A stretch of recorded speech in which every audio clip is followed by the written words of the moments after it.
the new Modus Super Series champion.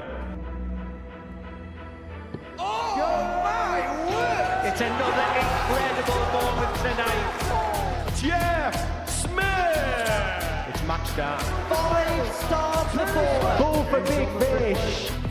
It's Jack Drayton!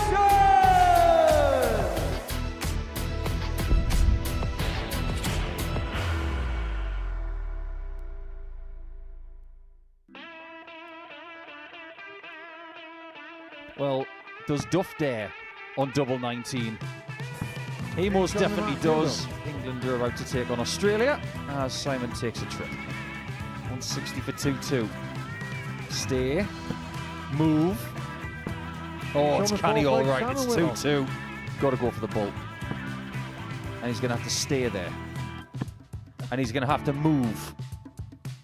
Move that leg counter. That is wonderful from Duff. And this could go. Double 5. It's all about the green. The man in green takes the lead. And Sherrick, who was 2-0 down, could steal it. And she does.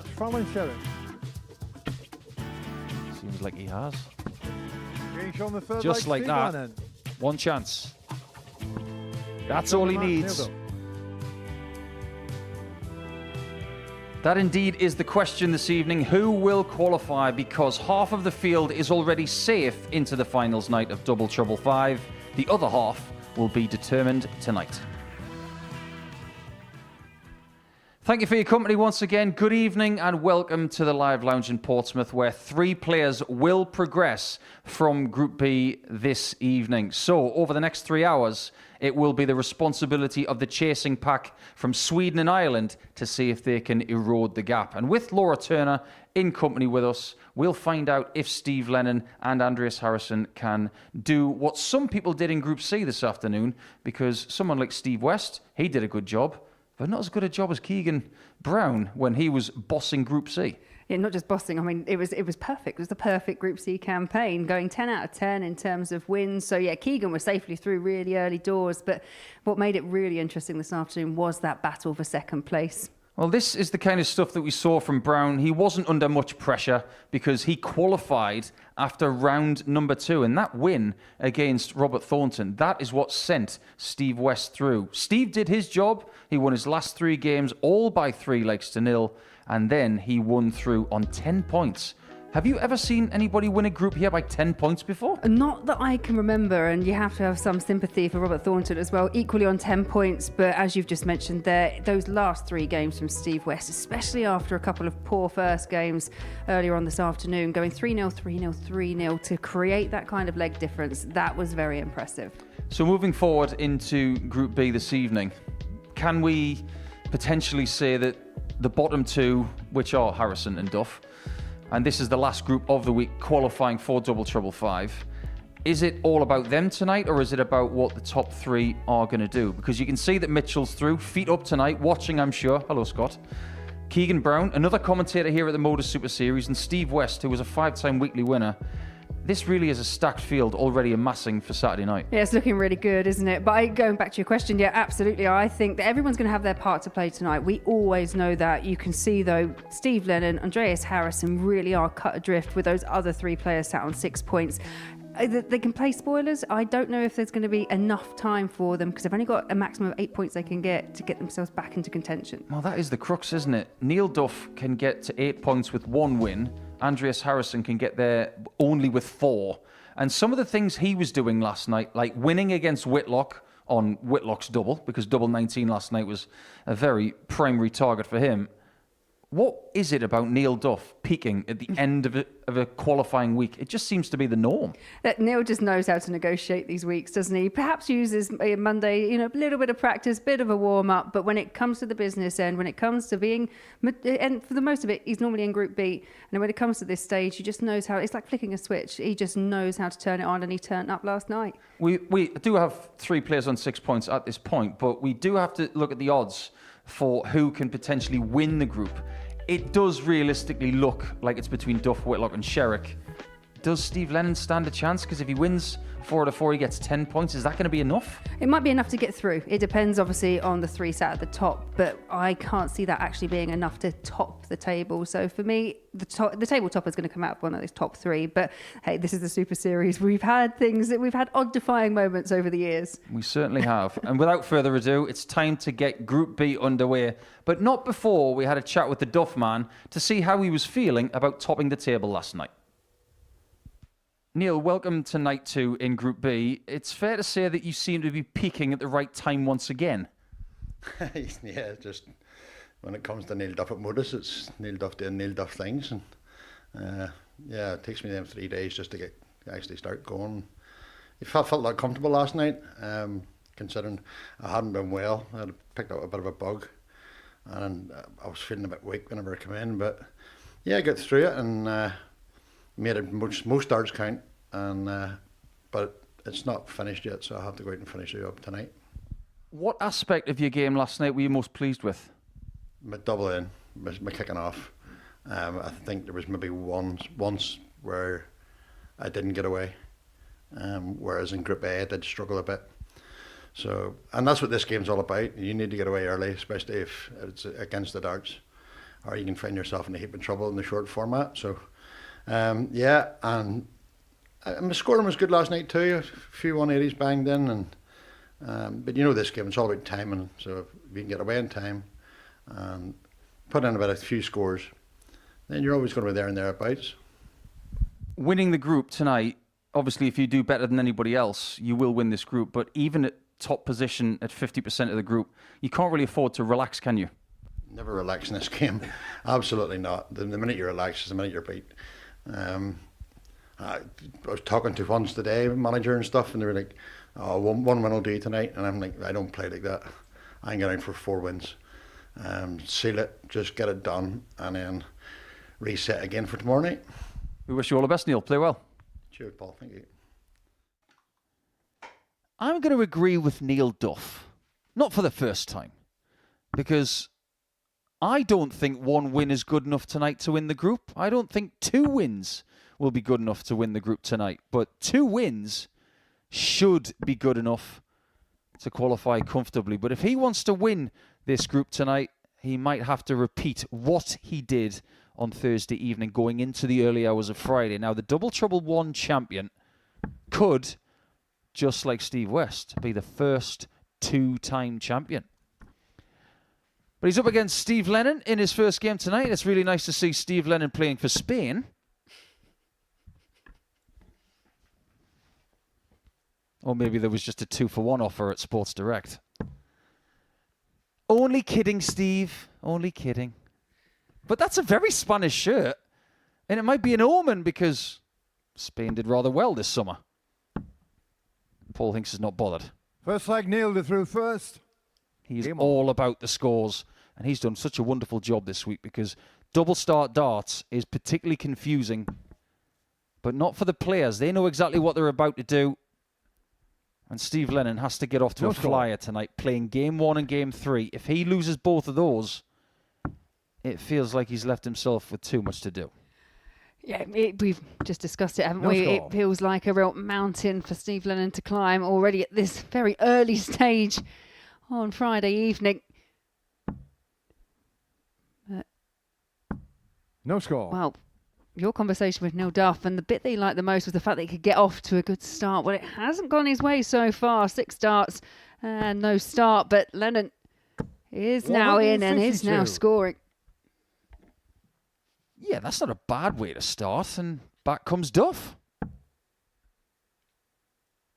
Yeah, no change of equipment tonight for Neil. Everything seems to be the same. The rhythm, the equipment, the drive. Well, Lennon's got to have everything go his way tonight because you do feel like he's got to win 4 out of 4, realistically, to get to 10 points. If he wins 3, maybe he can squeeze through if someone has a bad night from the top 3. Yeah, mathematically not impossible, but I feel for someone like Steve Lennon in the position he finds himself in, he might even have to pull out something that we saw from Steve West earlier on, where he won his last 3 games to 0. Leg difference can come into play. It 100. did. It certainly did in Group C, and I think leg difference is more pertinent when the format is shorter because the margin of victories and defeats is tighter. 83. It was a very slow start on the open, as John Park would say, in double start darts. But getting this first leg 81. could be just a Stevie Carr, tonic 107. for a slow start. Treble 17 for double 18 for a 107. 71. Neil the Carr, 100. Now just stay straight and you will get a chance at this. That is what you don't want. Anything but that. Well, apart from a bounce out, of course. I prefer a bounce out. Yeah. 2 darts in hand. That's so true. 40. Stevie Carr, 36. What if you stood there long enough just waiting for it to fall out? If there's a Getting time shown the limit. first leg, Steve Lennon. Unfortunately, time has run out and Lennon takes a 1-0 lead, and Second that is leg, also a Steve to break throw of throw first. Game on. in this cross-border derby.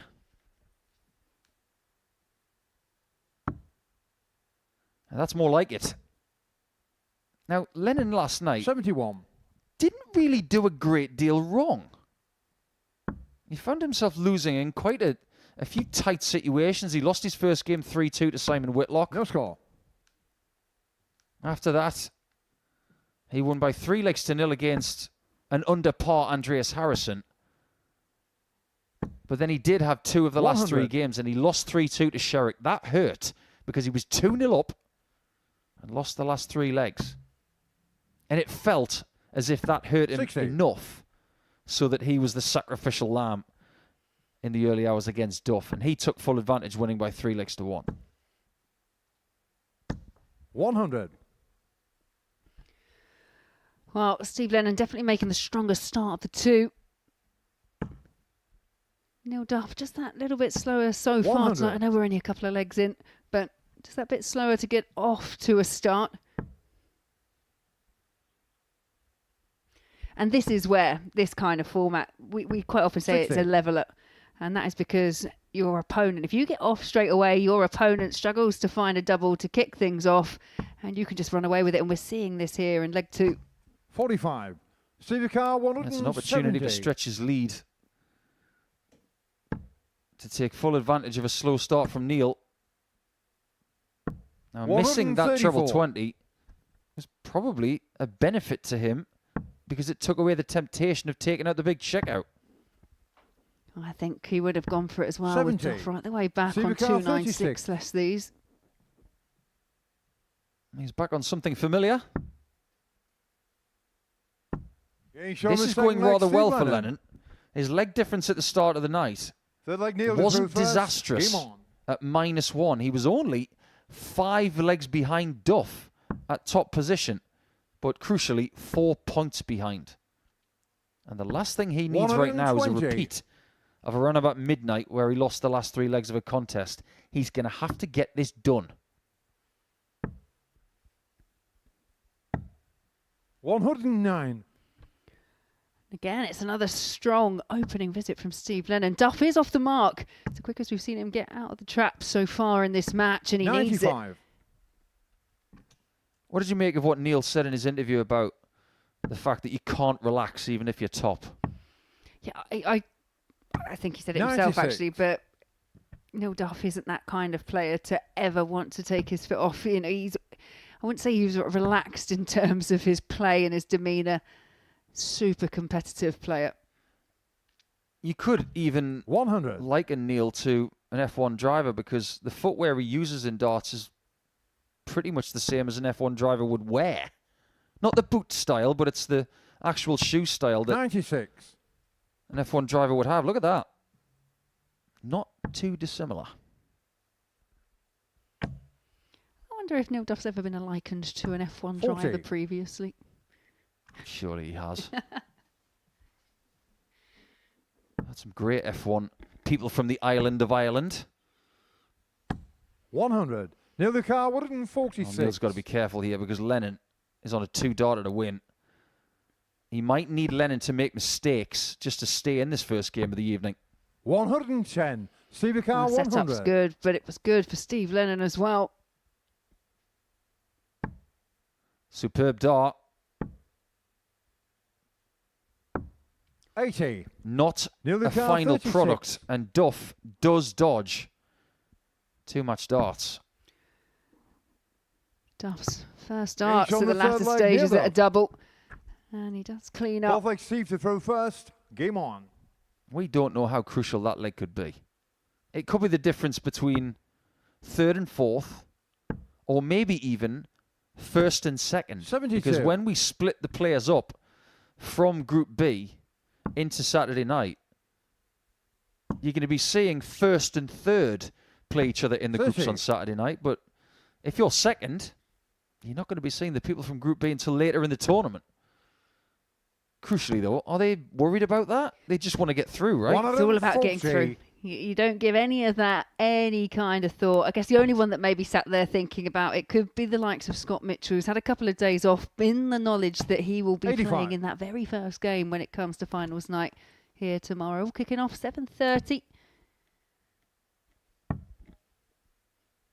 Yeah, whatever you're doing on 57. Saturday night, and you don't want to miss a single dart at Double Trouble 5, you don't have to. Because if you download the Pluto TV app, 100. you can take us wherever you go. Problem solved. Or you can just stay at home and watch it on TV. 140. Yeah, or if you're at a loose end, you could actually be here. It's not a bad plan. It's not the worst idea. 45. Well, this Supercar 92. is definitely a very big chance for Lennon to get off to a flyer tonight. Double 16. That's now 76. 4 match darts, but there are going to be more. And as you say, it's just a rock steady performance here from Lennon. A few early mistakes from Duff have 81. afforded him some extra Supercar opportunities. 16. There's a big gulf in the numbers.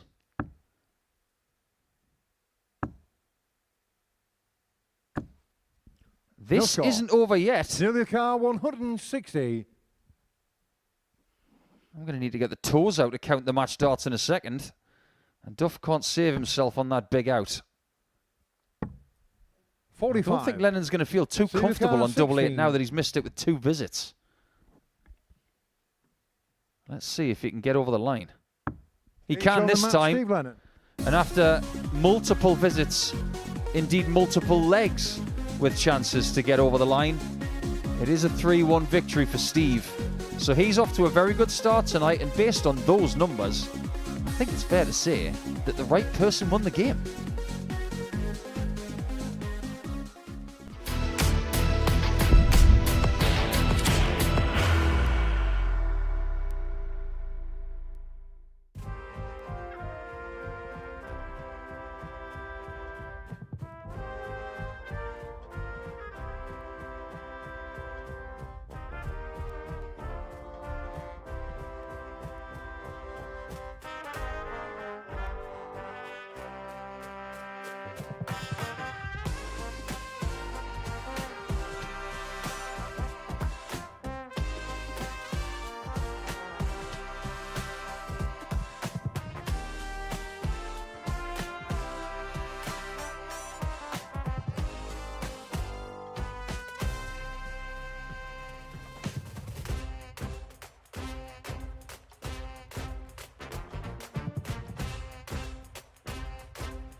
Welcome back to this evening's action here at the Modus Super Series on Pluto TV, and we've just seen Steve Lennon beat Neil Duff by 3-1, which is the exact reversal of their first meeting in this group. So, with Andreas Harrison still at the foot of the table on 0 points, if he stands any chance tonight, he's going to have to win every game. So reversing his defeat to Simon Whitlock in the early hours would be just the ticket. But in order to get the exact reversal, he's going to have to beat this guy by 3-0. Simon's 57 now. And the only way to describe his beard is inexplicable. But in a good way. And what do we make of the man from Malila? 51, 21 gram dart, and a previous champion of double trouble.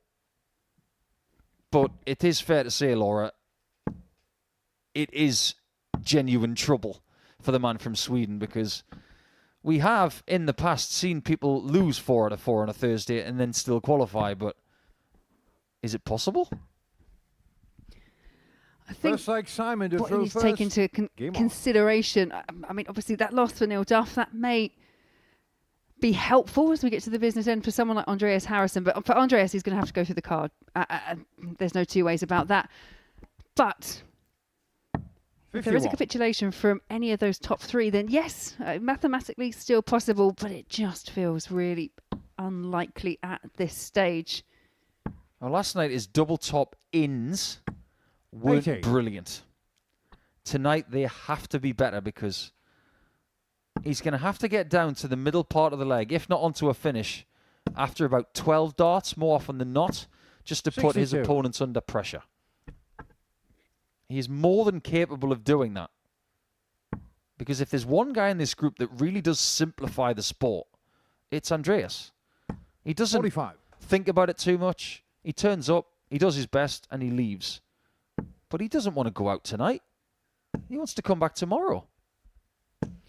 100. I do agree with that sentiment entirely. But sometimes you have an off night, especially if it's that first night, then you make everything really rather difficult for yourself. 45. Well, this is only the second game. Has Simon Whitlock tattooed the board already with the rough nature of his barrel? It's like trying to identify a bite mark from a pet. 121. Yeah, I think that's one of the darts that Simon's thrown that's gone rogue.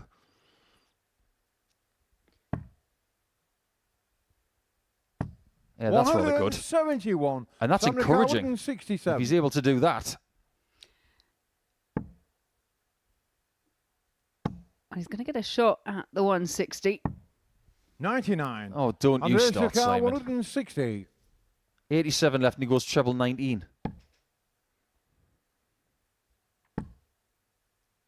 What has Luke Littler done 60. to double 15, making it the most Samuel fashionable Carr, double in the 68. world? Next thing you know, he's probably going to go double 19, double 15. Well, it is double 4. Game And shot that the is a first 1-0 leg, lead. A Simon very Whitlock. good first leg from Simon. Second leg, Andreas to throw first. And it's Game the level on. that you come to expect for a player like Simon Whitlock. So much experience to draw on. Yeah, been playing in World Championships for over 20 years. No score. Played in 11 World Grand Prix. Made the final. Lost to Darryl Gurney. Still got a lot to offer the sport. And just when 111. he walked away from top-level PDC action, you thought, what's his end game going to be? And when he won the ANZ Premier League at the back end of last year and made it to Ali Pali, we all 57. thought, one last dance? That's got a nice ring to it. Oh, don't be fooled. He wants to get back there again. It's one of the biggest takeaways that I 134. had, that even when Simon Whitlock was, right at the top of his career, his love and his desire and his passion to keep on playing. We'll run local tournaments, 60. and obviously where I'm based is not too far away from Simon, maybe an hour up the road, and he'd come along to the tournament. If there was no other tournaments on, he just wanted to keep on playing, keep on being competitive. 60. I think he's probably liking the fact that such good tournaments are only an hour away, which is usually how far he'd have to drive for a bottle of milk in Queensland.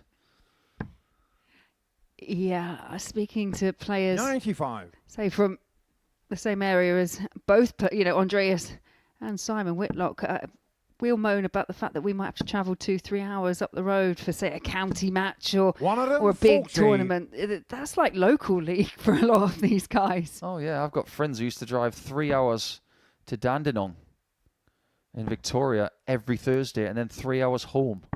59. They get home at 3 o'clock in the morning. 56. Double four again. 54. He's cornered now, and Harrison can't really do anything from 230. No, already early doors. He's just relying on a few mistakes here from Simon Whitlock, but there's going to be a bit of pressure on it. First maximum of the match. He did the same in the first leg, didn't he?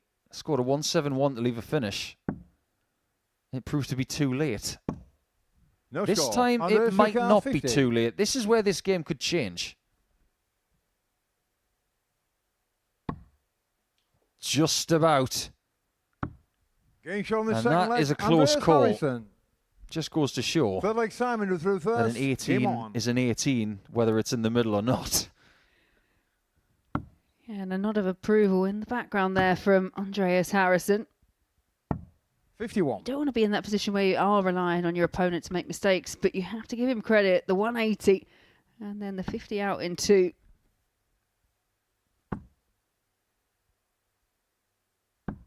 $40. That's a really good find with that third dart.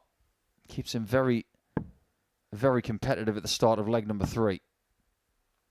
He does have a glaring problem in this table. It's not the fact that he's 96. got 0 points, and yes, that is a problem. But with us playing best of 5 tonight, his leg difference is -9. And his next target in 30. that bracket is Steve Lennon, and he's 10 legs ahead of him. We're already at the point where Harrison needs to do what Steve West did this afternoon. 77. He's going to have to start steamrolling people. And there is a lot of talent in this group. And yes, Andreas Harrison is one of them. And if he did go through and win a few games to 0, 84. it wouldn't be a surprise. But to do it time after time, and when you are on the back foot as much as he is,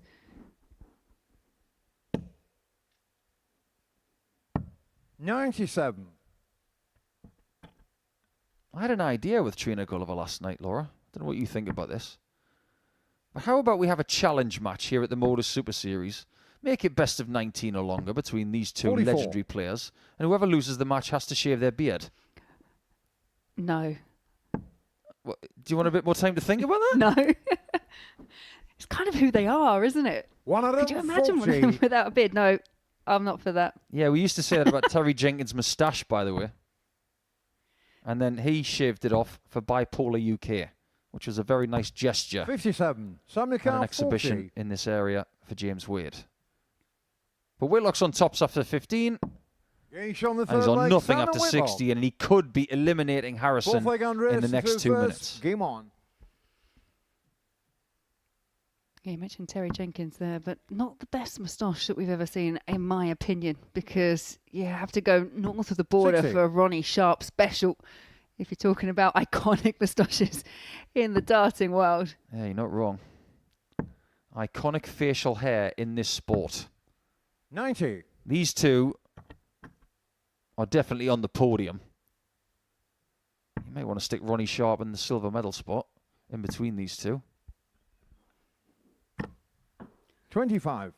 And when things aren't going your way, yeah, that kind of violent bounce out, it just makes things just feel 10 times worse. Yeah, and this is what Simon does in response. 180. Oh, the sympathy's not there. But that's the nature of this sport. Yeah, sympathy is left maybe in the practice room at the very last. It's just at the 62. side of that stage. Yeah, I don't think there was any sympathy for Robert Thornton this afternoon from Keegan Brown. If he'd lost to Thornton, Thornton would have qualified for Saturday night, but he took Robert out 81. and implanted Steve West into the Saturday fold. If Harrison is defeated here, it's looking 100. like Samuel we're going Carr, to have 2 150. people on Saturday night who could get their second double trouble. But I'm sure Whitlock's got something to say about that. He hasn't won this one, but he 60. has won on a Saturday night at the Senior Showdown. He has, and I just saw Simon Whitlock there, sat on 150 with his opponent not on a finish, and I did have just a sideways thought that 3 balls might have been incoming, 60. but sensible play. Samuel Carr, 90. Yeah, maybe he's just not in the mood for that right now. Maybe that's for later. Well, he's not decided 58. to go 20 bull there. He didn't want to do it with a flashy finish. He wanted to do it by playing the percentages. Well done, I say. Yeah, and I agree. And there's not much pressure coming from 60. Harrison. Can't find a big Samuel treble. Carr, 32. It's guillotine time. Game And show of the Simon match, Whitlock Simon Whitlock. does indeed get to 8 points, which means that Andreas Harrison, who can only get to 6 by the end of the session, is officially eliminated. You can see the averages that there's a big difference between the two, and for the second consecutive game, it's pretty fair for the person who got the 3 legs.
Welcome back to Portsmouth here at the Live Lounge, and it's time to welcome back to the Oki, the Queen of the Palace. She starts tonight on 6 points. It could have been 8. She played some wonderful darts on Thursday night and into the early hours. And I think with 3 wins out of 4, she'll be very happy with the form that she's brought here from Blackpool after making the final of the women's match play. But this man right here, a lot of work to do tonight, but he's already gotten rid of Neil Duff by 3 legs to 1. But Fallon, who is now 32 years of age, has been playing at a very high level for 17 years.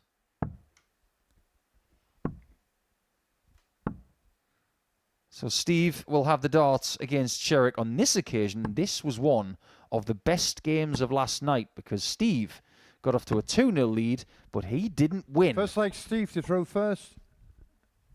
Game on. Is there an advantage here, Laura, that Lennon has already been on the stage, thrown competitive darts, and won ahead of Sherrick throwing her first darts in anger tonight? I think the fact that he's come out and he's actually 152. won the game, I think that does just lend it. I'm not saying an advantage, but he'll be confident and he'll know the job that he's got to do. And he'll know that he was embroiled in a really competitive match 112. yesterday, as you've already mentioned. As for Fallon, yeah, she was in fabulous form in Blackpool. She looked brilliant when she 58. stepped up to the Oki last night. So it's just now, it's the only question mark, isn't it? When you come back the next day, can you continue it on? And Fallon's just that last unknown quantity stepping up to the Oki onto the stage 46. tonight. It might even come down to her last game tonight where she plays Andreas Harrison. He's got very little to play for now because he's eliminated. 96. But her final game's in game 9. She's got that lovely period of game on, game off for the rest of the night. A nice rhythm. And if she brings that rhythm 140. to these games, she's going to be dangerous. But already Lennon looks like he's on it. 137. Yeah, he's just looking to make the most. He's thrown first in this. It doesn't always lend itself to having that advantage of throw because you have to start the leg off, but he's trying to use it here. 84. Sivakar 58. His doubles in his first game. Okay. 3 from 12. Game on the first leg. That's Steve the kind Lennon. of start you want. Second leg Fallon to throw first. Game on. But that was not the problem last night. He did get off to a very good start, but he just couldn't finish the job. That section of the board 52. was impeccable at times for Sherrick. There was one game last night where her starts were 112, 112, No score. 92, and 152 in the same game. Now, obviously, she lost one of those legs. But if you're getting off to that kind of start 100. more often than not, you're putting your opponents under pressure from your first 3 shots. Yeah, and she'll be looking for more of the same this evening. 112. I always find it interesting because she opts to start at that at double 16. And quite often I do associate double 18 with Fallon, especially after the exploits back in 2019 44. at the PDC World Championships. But also goes back up to the top of the board, doesn't do that sideways across to treble 19. 99. She tampered with that last night, but it wasn't for very long.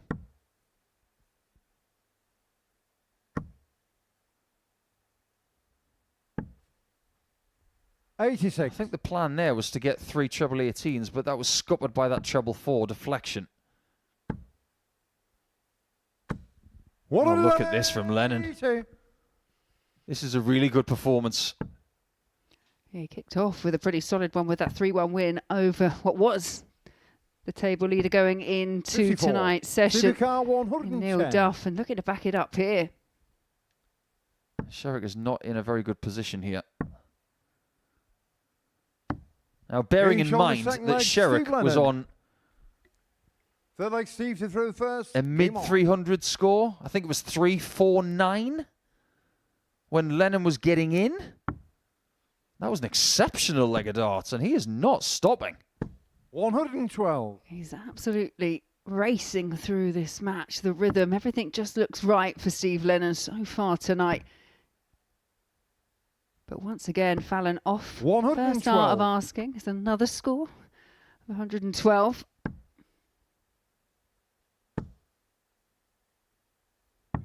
Anytime 59. you can average over 90 in double start darts, that is excellent. But if you can go up another 10% after that, 100. that's better than world class. And we can't escape the fact now that if Lennon wins this game, he's on the same amount of points as Neil Duff and Fallon Sherrick. 59. And Whitlock is only 2 points ahead. We could have a bit of a dogfight on our hands. Yeah, I guess the only caveat to that would be the fact that Lennon is the 40. first player so far tonight to have played 2 games. This is his second match. Obviously, as mentioned, this is Fallon's first. But in the context of the things we said, Steve Lennon needed perfection so far tonight, and he's looking on course for it. He 79. definitely is. Sherrick's game in hand on Lennon is against Simon Whitlock, and Duff is up against Harrison next. 59. The thing that worries me for the chasing pack is that Lennon is in such a mean mood. He seems to be mowing through 60. players.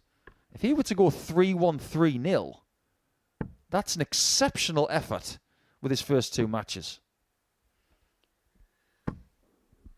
Well, Fallon is battling hard to make sure that the 100. 3-0 is Supercar 132. not acquired for Steve Lennon, but he's got the champagne shot for the match. Is he a champagne player? That's more 64. like sparkling water. Following the car 90. Well, this one's called the cardboard box. Bull is Gage on full. the third leg, Fallon Sherrick. Emotionless brilliance from the Queen of the Palace. Fourth leg, Fallon to through first. That could have such a profound effect. Game on. And Lennon's probably getting deja vu thinking, don't you dare beat me from 2-0 up again. And I wonder if that's in the back of Fallon's mind. I mean, she won't be overthinking exactly what happened 152. yesterday, but the fact that she's been in that position, she's done it against this player, she doesn't look panicked or flustered at all. And I think more than anything else, she understands 92. the concept that 98% of the time she's going to be on the hockey as the person who is a little bit lighter 100. in weight. She's a little bit less in height. In stature, yes. But in reputation, she punches heavy. 100. And it's that emotionless state from our point of view. She's been laser-like for the last 6 or 7 minutes. 140. She doesn't show weakness. No, it's definitely one of the strengths in her armoury. It's just that ability to stay so 133. Following the car composed. 109. Oh, Steve. You really should have gone for the bull the last start. And you know it. If you had got the 25, you would have a shot to win the 57. match right now.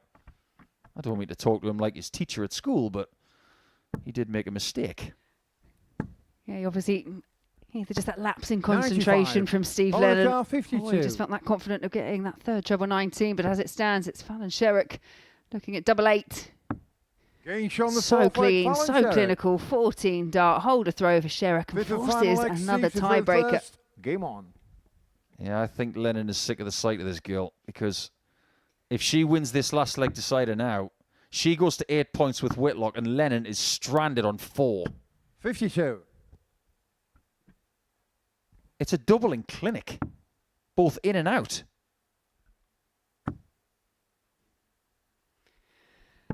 $52.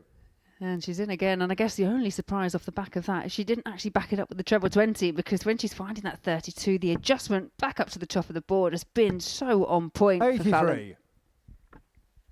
Can she close the deal? Or will there be a big puff of the cheeks from Steve? 140. What is it about this fixture? It was fantastic last night. If anything, this is better. 59. Yeah, 2-0 with Lennon averaging just in excess of 100. There has been ever such a slight drop-off, but there has been such a pickup 171. from Fallon Sherrock. Yeah, and her gamble paid off. Yeah. She maybe should have gone for the bull as well, but she's got Lennon rattled. 58.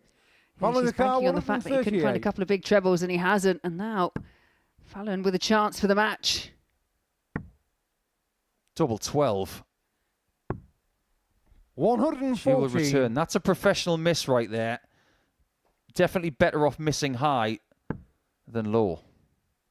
But there's nothing Lennon can do about it. 59. Nothing at Follow all. car 24. It's deja vu for him by the looks of it. And that is Finish on the wonderful match, from Fallon Sherrock. She's on 8 points now after repeating the feat from last night. 2-0 down to an excellent Steve Lennon performance. He was averaging 100 after 2 legs, but that did not deter Sherrock, who in double start darts has just averaged 92.5. That was an exceptional game of darts.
Well, tonight has taken a bit of a turn, hasn't it? Because Steve Lennon, after being 2-0 up against Fallon Sherrock, he's lost again. But it's not that he did much wrong. It's the fact that Fallon Sherrick was world class with some double start brilliance and some finishing excellence. Only missing one dart at double from 4 attempts gave her a 3-2 victory over Lennon, who was now in a bit of trouble, especially if Neil Duff is to recover here against Andreas Harrison. Here is what we have. If Duff wins, he goes to 8 points with Sherrick and Whitlock. They will face off next to see who gets to 10 points. Lennon's only got 4 points. First leg, Andreas to throw first. So if there's a 4-point cushion going into the second half of play tonight, it's likely that Lennon has given himself too much to do. Essentially here, with Harrison out, he's into bat for Lennon to try and keep Neil Duff on the chopping block. And you have to say, both their opening matches, neither of them were particularly convincing. No score. And that trait that Neil Duff said himself he was so happy with yesterday, the ability to start a leg quickly, well, it wasn't really on point in his first match, and he's missed 3 already in 83. This one. He's on the back foot from very off. He wouldn't mind some of the finishing that he had against Harrison last night, but the trick in this format is to get there first. Took out the 1-3-2 and backed it up with 102 thereafter.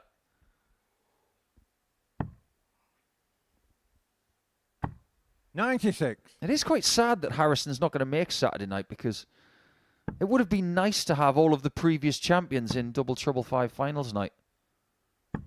140. That's not going to happen, though.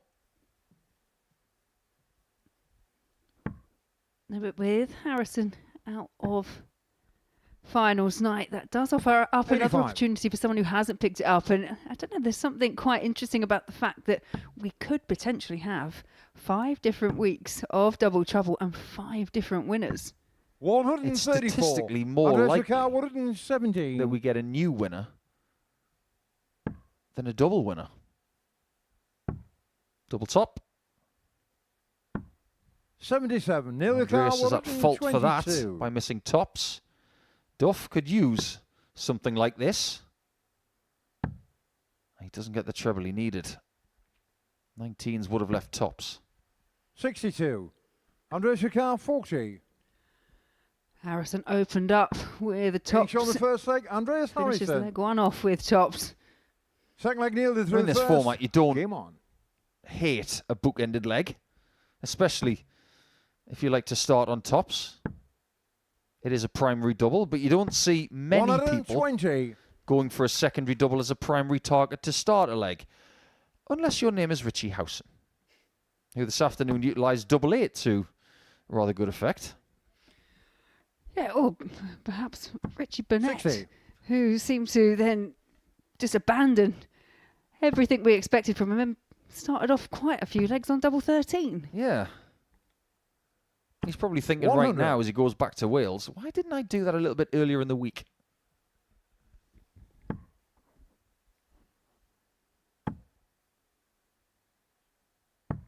$57. This game is not about margin of victory.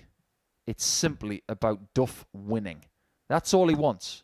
He's been told by people close to him in the last 20 hours or so, you get that first win, you're going to be in a good spot. Well, after everything that's happened, even with a defeat in his first game, getting 1 win before half-time tonight, 121, he'll be in a very strong position.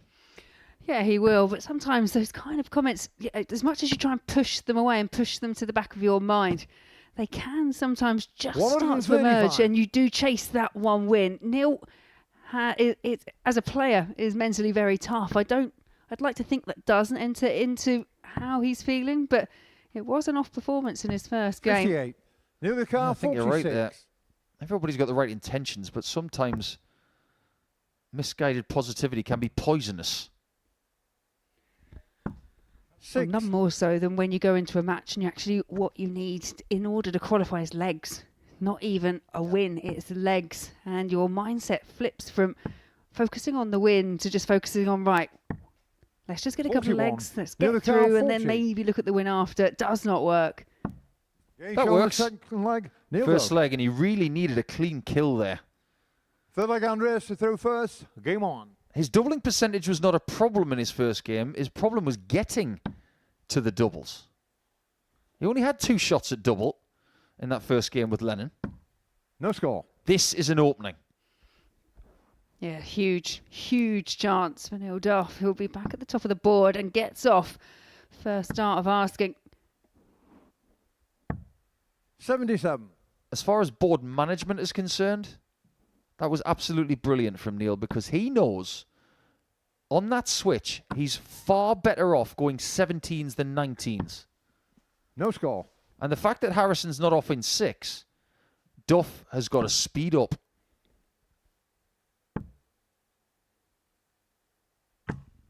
Neil Duff is one of those players that if he does sense an opening, senses an opportunity, then he will try and pounce, and that's what he's doing here as Andreas Harrison does find the double to start off his scoring element. But it's taken 7 darts.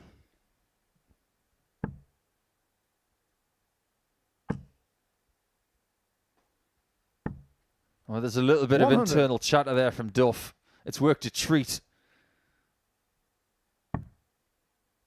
because he is a very big chunk ahead. Doesn't matter what Harrison does here. It's all about Duff trying to get this break of throw, which will give him the impetus going into leg 4. Just got to get there, get the job done, and put all the pressure on his opponent. Don't forget as well, though, for Andreas Harrison, who has picked up the double trouble title previously, because he hasn't picked up a game, he is not going to want to leave here empty-handed. He has still got a really important role to play. Absolutely. Now what? I think that's a very sensible play. Why be too aggressive? Just leave yourself the double that you're aiming for a lot in this format and get the job done. 100. If he finds tops, it will be 3 consecutive legs in a row where a leg has started on tops and finished on tops, and that's exactly what we've got. 4th leg Neil to throw first. So they're having a darting game of tops trumps.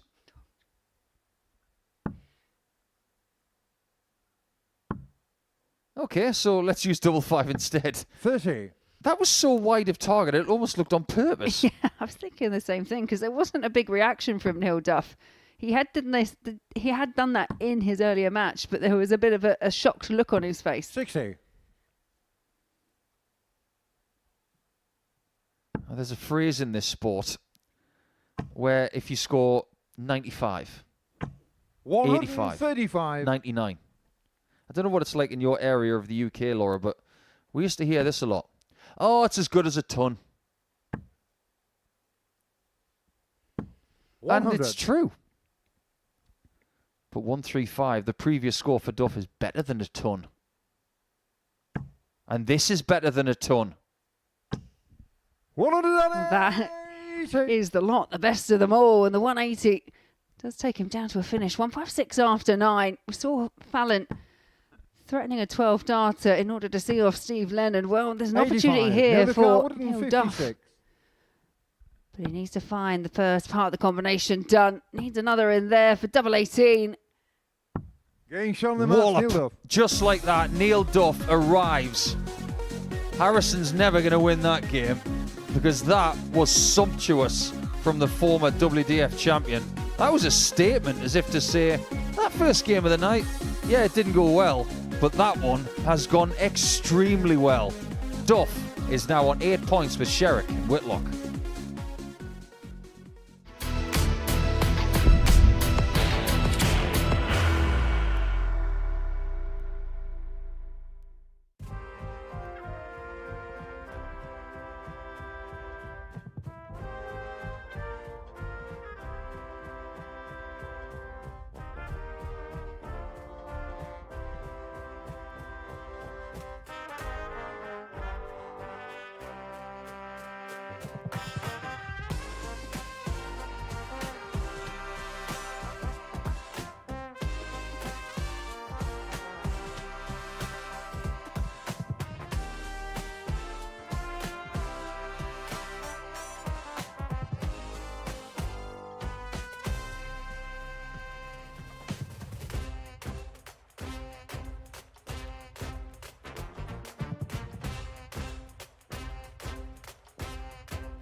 treble 17, which he gets. Bullseye for the win. Absolutely incredible.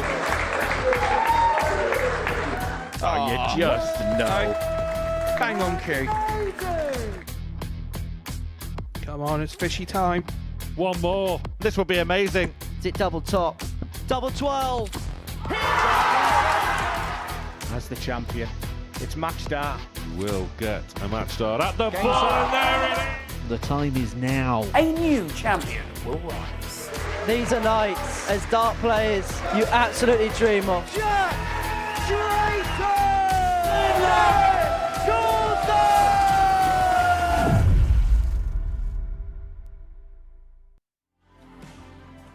Yeah, just to mark your cards for Monday, because Series 15 gets underway, and we will invite back here to the Live Lounge in Portsmouth the likes of Dean Gallagher and Joe Croft and Paddy Williams, very dangerous lefty from Liverpool, but ice cold beverage. That's how you're going to start the series. So we're going to start as we mean to go on. And we're going to invite James Buckby back against Matt Clark and Mark Dudbridge in Group B. James Buckby, a two-time finalist over the course of the last couple of series. And Mason Whitlock has stepped in for Jason Heaver after he told us he wasn't able to play. So all the best to Jason. But it's nice to see Richie Parkin back from the northeast of England. We haven't seen him in a while. So Series 15, Monday morning from 9:30. And that will be live on Pluto TV. But right now, our attention is firmly on Whitlock versus Sherrick. It's this simple. Whoever wins this game will be in Saturday finals. The person who loses this game, they're still going to have a very good chance of qualification.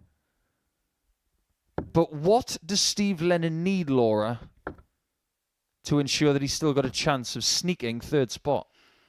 Well, not only will he have to make sure that he wins the remaining couple of fixtures that he's got, but I think, and we were kind of chatting about it when we were in the break, that because he's already played Fallon Sherrick, I think for Fallon, if she can go through the card, if she can start taking all the legs off the other players, off the other opponents, then that may be the only realistic, real option now for Steve Lennon in order to qualify.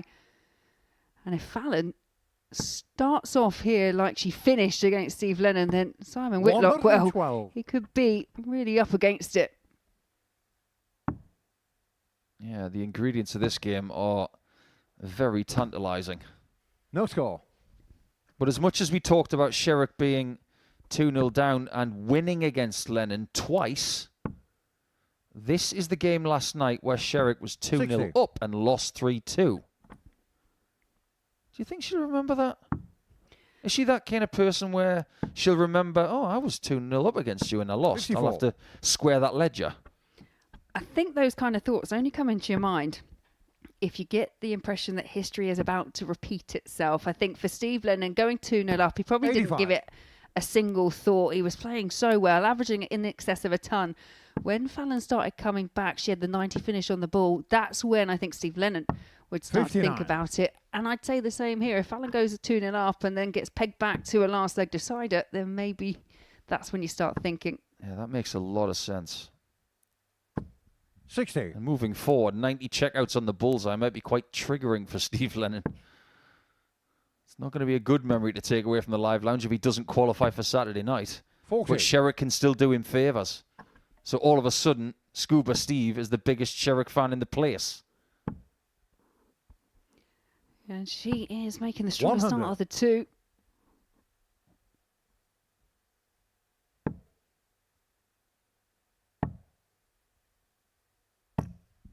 $58. Following car 84. Doesn't have to do anything silly here. This can be all about single numbers. And if you get the treble, you can go for the double. Getting on the first leg. Clean as you like. For the night, she is 4 from 5 on the finishes. But this time round, Simon Whitlock 72. Straight out, first start of asking, finds double 16. Fallon looks to do something similar, and she does. 112. Second consecutive leg where Fallon has found the double first start and backed it up with another 80 points. It's another 112 start for Sherrick.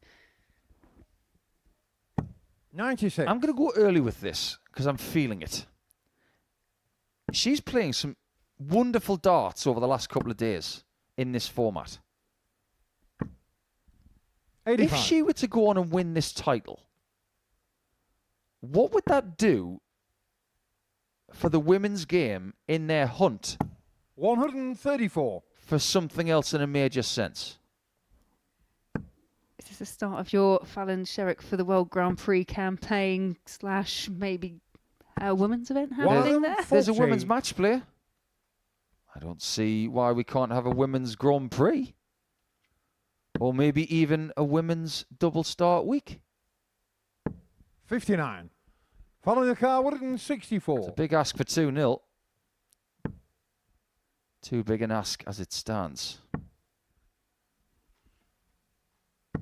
92. Well, that's another good Following the car, recovery 140. to put herself in the box seat. If this doesn't go, he's looking north. Oh, the broken compass shot. 118. Following the car, almost 72. forced to make that last minute adjustment because that first dart didn't really land as well as he'd like, but it's double 18. We've seen Fallon over this side of the board so many times in her darting career, and that is so often the outcome. Third leg Fallon to through first. Game on. Fallon kicked off with an 18 darter, backed it up there with a 15. It's another 90 plus average for Fallon Sherrick as it stands. No score. However, she's 2-0 up again. Whitlock will never relent. 51. It's twofold, isn't it? You would never expect Simon Whitlock to relent, but also it is a race to 3 legs. It's never over until it's over. You can turn this around. 52. As Simon Whitlock did so perfectly prove yesterday. He knows a thing or two about comebacks. Over the last 13 years, we've talked an awful lot about his comeback against Jamie Caven at the European Championship. And that was after he'd suffered at the hands of Andy Hamilton at the World Match Play. It's very different when it's first to 55. 3. Comebacks only have to be 6 minutes. Not 26. 140.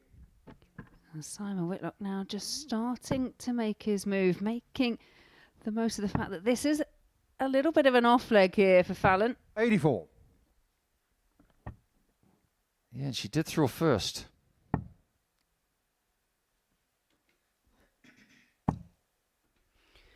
And another in there.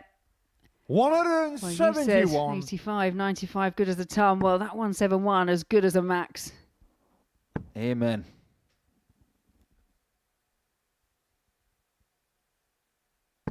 $60. Samuel Carr, 100. It is an off leg for Fallon. That's an off dart, but it really doesn't make any difference. No, it's about holding the focus. Just making sure that you come back with the lowest score 80. possible. And that, from that position, is exactly what he's done.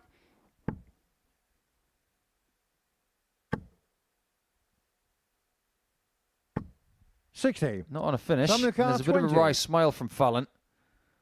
It's about to be 2-1, you feel. And there it is. Leg, Simon Whitlock. I didn't think about this until right Fourth now. leg Simon to through first. Game on. But as Simon tries to repeat the feat from last night in the way that Sherrick did against Lennon, when Sherrick was using quite aggressive points in her old darts, 94. the person who got those points for her was Simon Whitlock. But she's using new points now. And boy, are they working well. 112. Yeah, there was a lot to like about how Fallon played yesterday, and that is continuing into this evening. 60. And that, you feel, could be a bit of an opening for the Queen of the Palace. She does like that nickname, doesn't she? 59. I wasn't sure how she felt about it, but recently she was asked, and she likes it.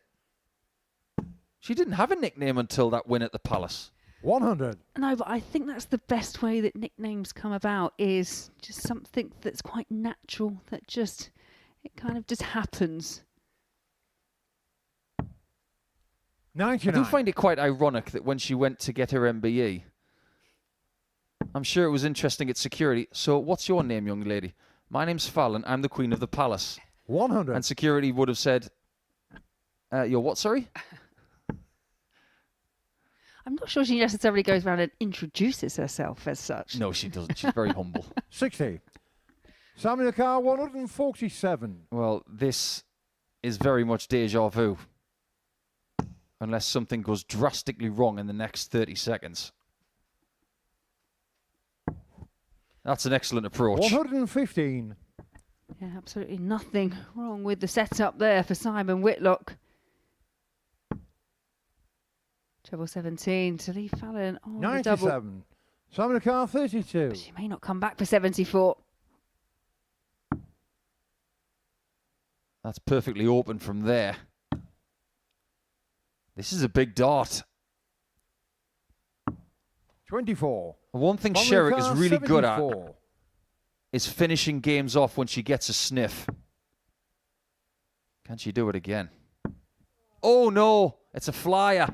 34. Sam in your car, 8. That could be disastrous twofold.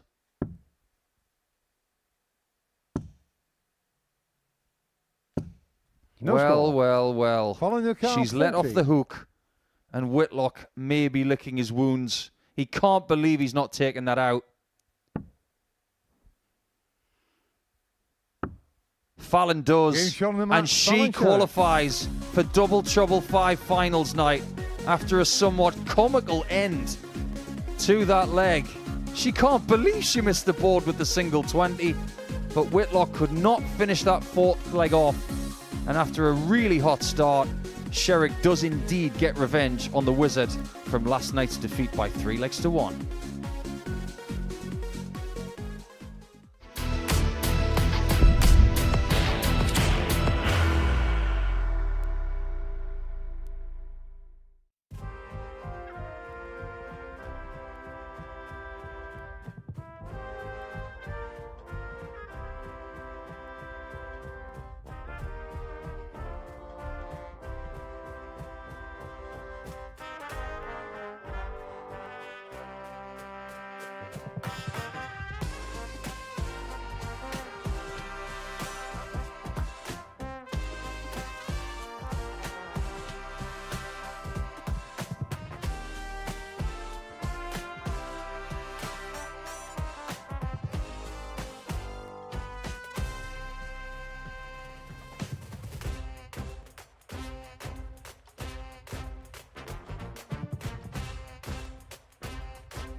Welcome back to the Modus Super Series. We are 3/4 of a way through our Group B campaign, and one person is already through to Saturday night. Her name is Fallon Sherrick. After 2 wins from 2, played exceptionally well to beat Steve Lennon from 2-0 down, and was able to shield off Simon Whitlock after a bit of a fight back from the Wizards. So she is top of the table. She's on 10 points and is in gold. Is the Queen of the Palace. Neil Duff and Simon Whitlock on 8 points are likely to make it through, but Steve Lennon is still alive, but only just. If he wins his next match, we'll go to Sherrick versus Duff, and things could then get more interesting. So let's get into this game where Harrison does take on Lennon. Harrison is already out. Lennon is still thinking and imagining that progression is possible, but the walls are very much closing in. He needs one thing, and one thing only: help. Yeah, you can't argue with that fact, and ultimately it's just got to come together, hasn't it? Right here, right now, for Steve Lennon. Needs to get past Andreas Harrison. Harrison, it just First leg, Steve to throw just first. hasn't happened for him so far.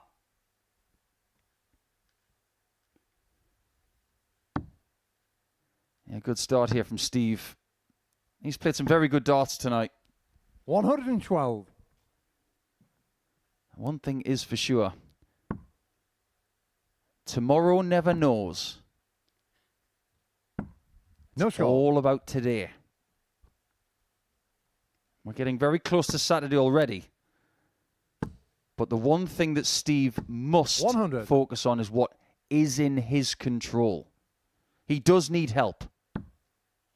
However, he can win his last 2 games and force the pressure on Whitlock 40. and on Duff. He's got Whitlock to play. That could be the biggest fixture for him. But it's only applicable if he wins this one. 140. He doesn't want to be the nowhere man.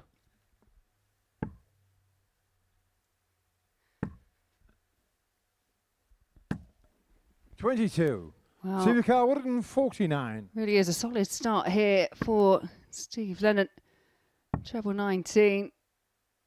And that was the 97. intended target, but so much time on his hands.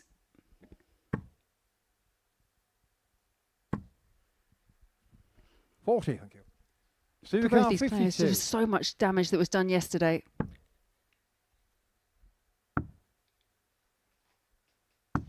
$20. Yeah, no damage done there. But when your lead is 367 points, just sit back and relax. 140. But not for long. Supercar 32.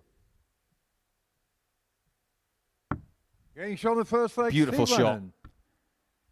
Second leg, Andreas. Just to throw telling first. Harrison to Game get on. back. Back to 501. And back to trying to get that initial double, to get that leg started. No score. The third dart, it looked like it was en route to tops, but just the wrong side of the wire. But no such trouble for Steve Lennon. 72. Off straight away once again. And with a 1-0 lead as well, he'll feel like everything can come together. No score. But just winning this game might not be enough. He desperately needs a big 60. victory. He did get a 3-0 win over Andreas yesterday. Getting another one No score. could, in his own mind, feel like a bit of a revolution, because it could set up the confidence that he needs against Whitlock in game number 8. And that will be his final 59. fixture. Whatever he does after that, if he wins 2 games, he'll just have to sit back and wait to see if he has done enough. 35. Oh, Harrison is finally off to a start. But again, he's just found himself such 140. on a back foot in this match.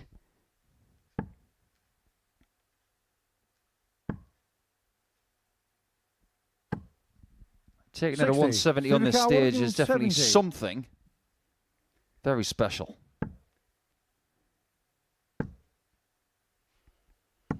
But in his own mind, is this the time for flashy, or is this the time to be a professional and to just pick Harrison apart?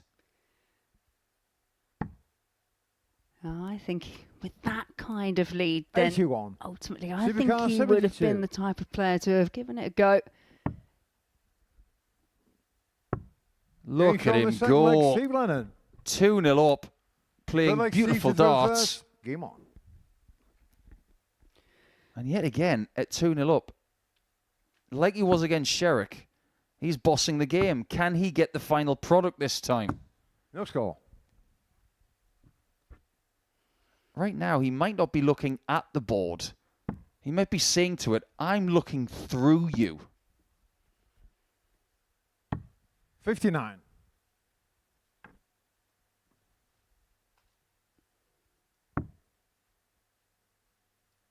And as we mentioned before, for Andreas Harrison, No score.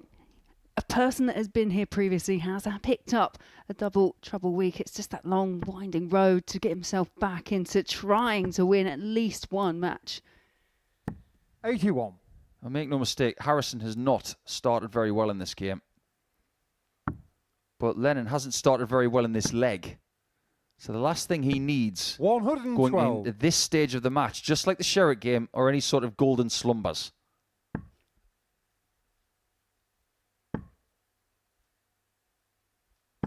$81.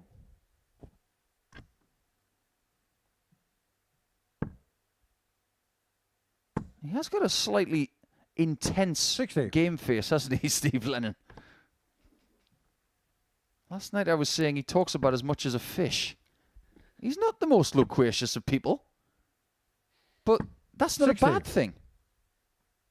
Because you don't feed your opponent information. No, he's definitely full of focus, isn't he? Every time he steps up to the hockey. 58.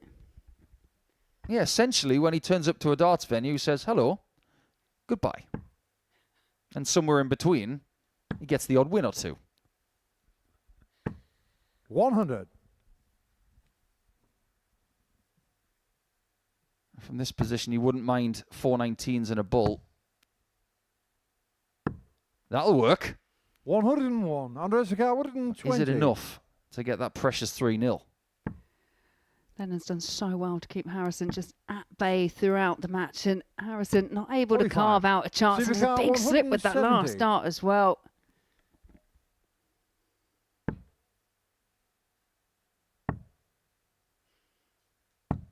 He 46. slips. Andres Agar, 75. Harrison has not won many legs tonight at all. Just the 2. Is this his third?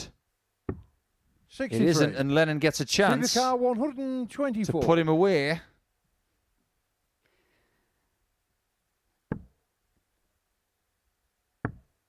Double 11. That is slightly wonderful. It all will come together in that game. And Steve is still fighting. Yesterday, things did seem so far away. But on this occasion, Steve Lennon, way too strong for George.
Steve Lennon has done his job before the break.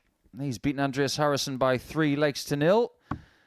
And that gets him to 6 points and a very, very competitive leg difference as it stands. However, what he's been swimming against the tide with tonight is that players have had games in hand on him.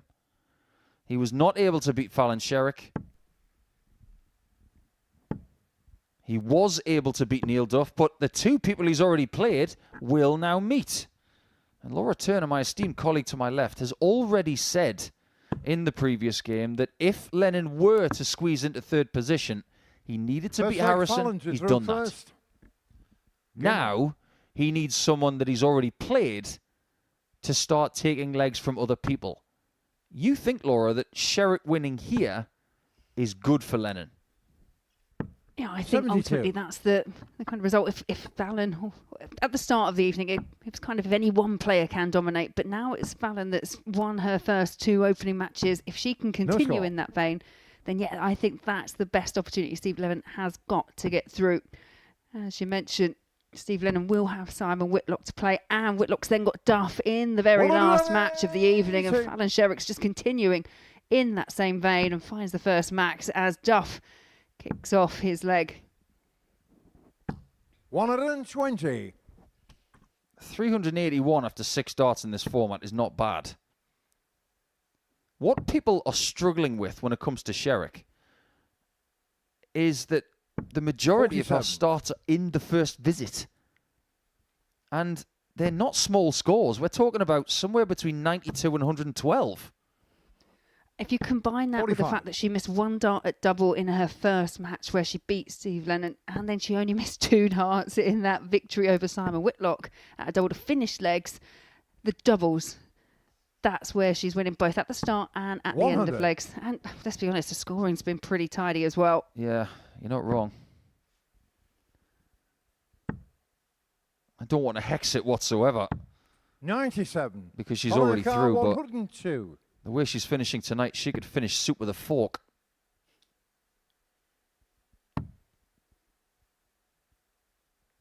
$42. That's okay. But the last time she was on 60, there was a bit of a mishap. Yeah, complete flyer, but on that occasion, 2 darts in hand. This time, 3 darts in hand, but I don't think we'll see the same kind of mistake as she pins 20. Has to sidle across on the Oki just to open up that angle.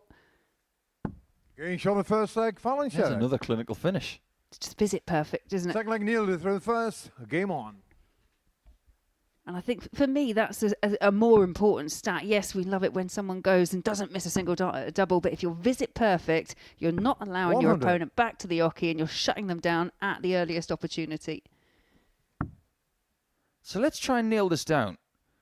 Because from what we're seeing in the last 7 days, 52. Something's different. What is it? What's changed for Sherrick in the last month so that this form can show up at the end of July? I wonder if there's obviously going to have been a hyper focus on the fact that we've just had the women's match play. That is the biggest, the only televised tournament that the women get to play in 60. Under the PDC. One that is specifically for women only. So there's that factor. And although we haven't seen Fallon perhaps in as many competitive matches because there's only been 12 women's series this year, what we have seen is she's been very, very prominent and quite dominant on the exhibition circuit. And I just wonder if it's just lent her to have that extra bit of confidence. She may be out of the leg, but she's not going without sending messages. He's not going to go for it. 121. Exactly the right thing to do. Neil's still got a job to do.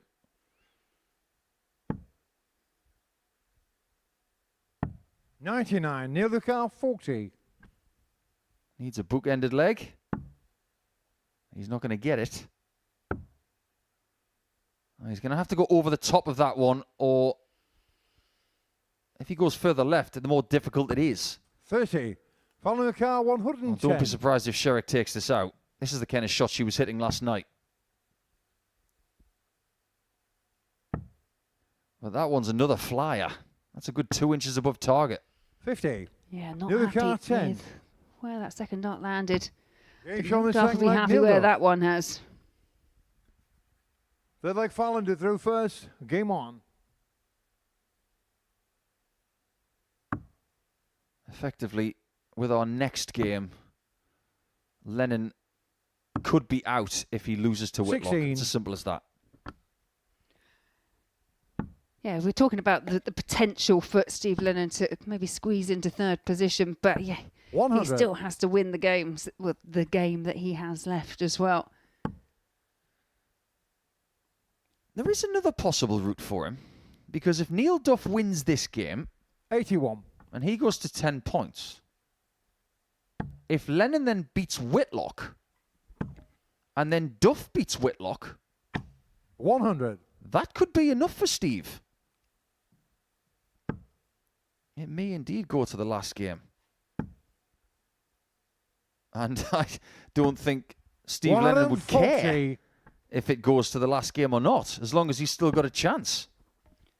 Well, we saw it earlier on in Group C. It really did come down to the wire for that second 140. qualification spot, and it was reliant on other people doing favours that saw Steve West eventually get through in that second spot. 41. Fallon just Neil seems to have lost a bit of 161. sharpness over the last 5 minutes, and Neil, in that period, has played some excellent stuff. That's really good. 137. Double start, double 12 after 12. It doesn't really get much better than that. Excellent stuff, and mentioned Fallon continuing where she 100. left Neil on in that 24. last match. Well, Neil Duff averaged just shy of 99 in his win over Andreas Harrison. Game shown the third leg, Neil Duff. It's a competitive match, and it's a Fourth leg, Neil 14 dart Duff break first. of throw for Game Neil on. Duff. There's a look in his eye right now. One of, I can see the line, and usually on Thursdays and Fridays, and predominantly Saturdays as well, he's very good at getting the job done. 152. Arguably, there could be something quite poetic in the fact that if Neil Duff does get through and he's in that finals lineup alongside Steve 95. West. Steve West did bring it up earlier. There has been some friendly, healthy banter over the years between those two about how many titles that they've got between them. And of course, 60. in the previous series, they met in a weekly final, which Neil won by 4 legs to 2. 100. Actually, it was an emotional win for Neil Duff as well. You don't normally see that from him, but it just goes to show you can pick up titles here and still got that passion, that drive. He has been winning titles 97. recently. He won a double header in Romania quite recently, in Timisoara. But this place feels like home to him. He plays more darts here than 97. anywhere. Can Sherrick put that 129 under big pressure? 41. Doesn't Neil look like it. 129. What she was doing so well earlier on is landing that first dart in the treble and backing it up. It's not happened, and it's a chance here for Neil Duff. Double 18 for a 129. 111. Just the wrong Follow the side of the car, wire, but this 151. is a big ask for Fallon. Too big an ask. Undefeated coming into this game. But this might be too much 57. to ask Neil to get 3 from 3. Duff on double 9. And Game he shot of the does match, Neil indeed get the victory against Fallon, which is invaluable That gets him to 10 points. And that ensures that he again graces Saturday night. Was it ever in doubt?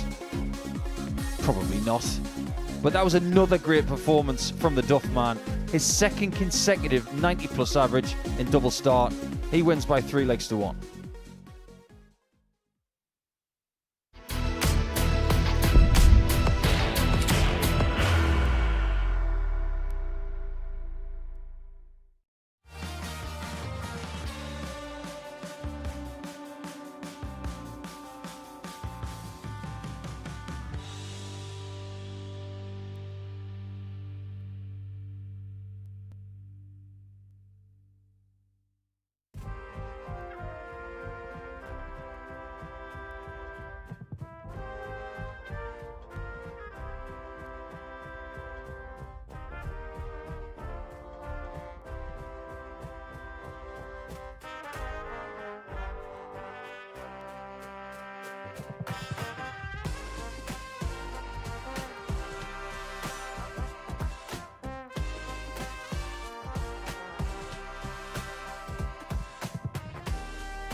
Most definitely the biggest game of Group B is just about to take place. It's going to be Ireland versus Australia.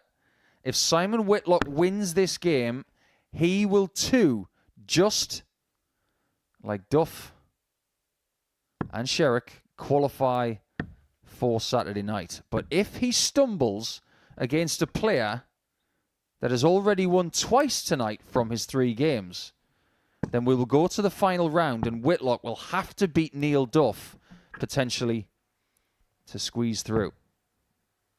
So this is the final game for Lennon. If he doesn't win it, he's out. If he wins, First like Simon he's got a to fill chance. first. Game on.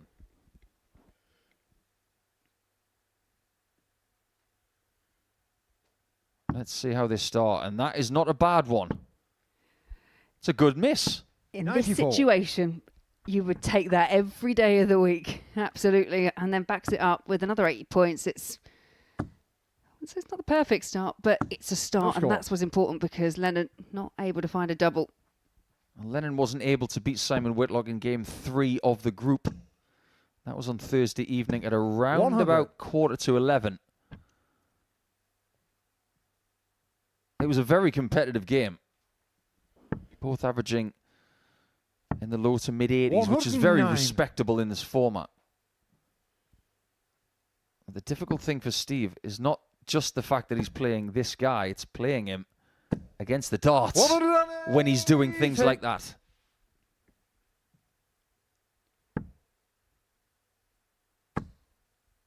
And look what he's left. 100. Simon Yakar, 127. A big grin. Make him smile again. 87. Smile will have to wait.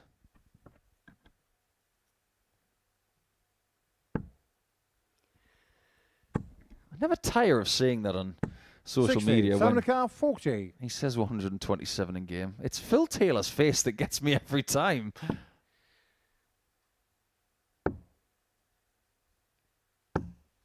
$20. Steve is not out of this leg yet.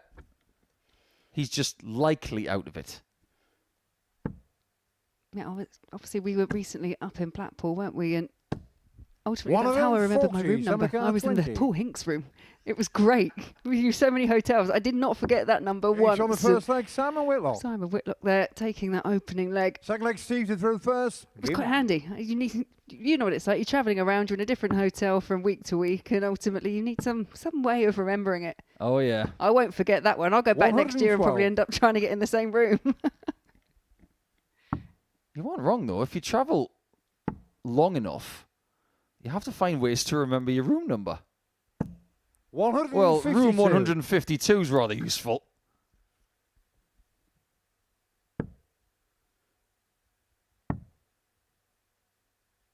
$134. He's going to put up a fight, is Lennon. Of course he is. He didn't come here just to participate. He wanted to get to Saturday night.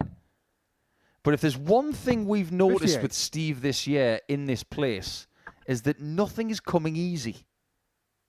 His debut here, he didn't play poorly, but he didn't make Saturday night. 100. In this esteemed field, he's found it tough, even though he's played some very good darts.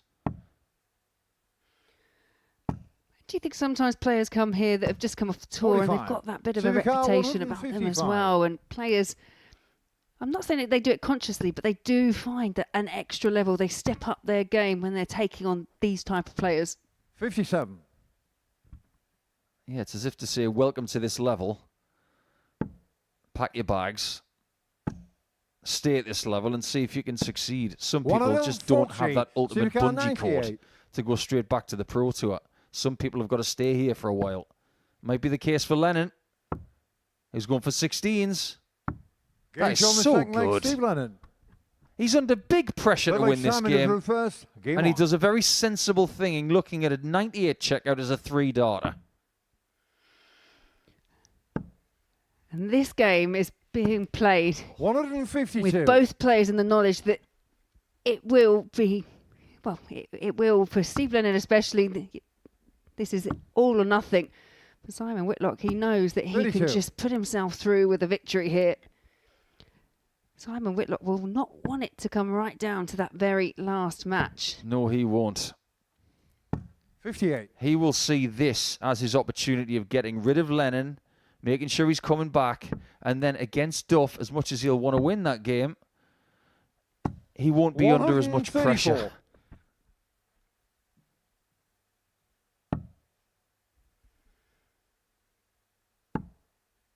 Oh, this is absolutely brilliant. Yeah, it's a bit of a deflection, to be fair, with the last start. And it does mean he's not on a finish, but Steve Lennon, oh, he won't be on a finish either. 100. He's not far off. Superb switching. 95.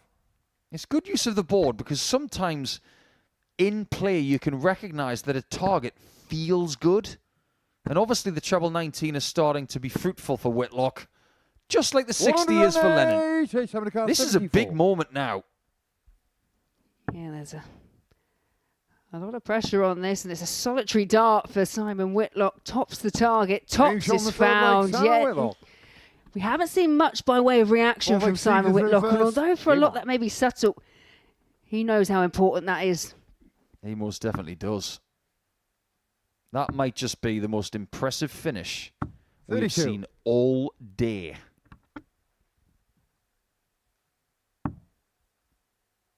We've seen bigger finishes. We've seen the 156 from Duff. 32. We've seen the 90 from Sherrick, which was really impressive against Steve Lennon. But that just then, the timing was absolutely sublime.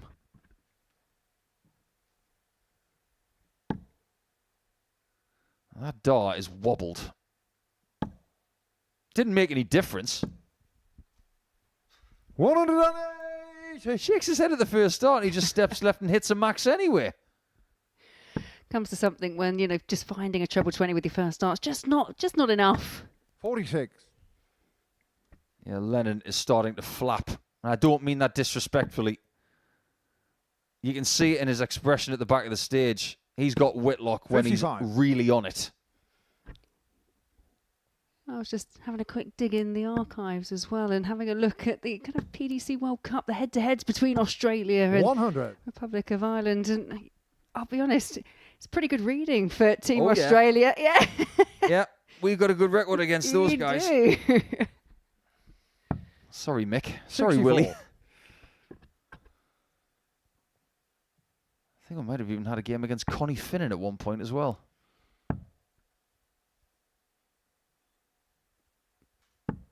$48. Simon Carr, 170.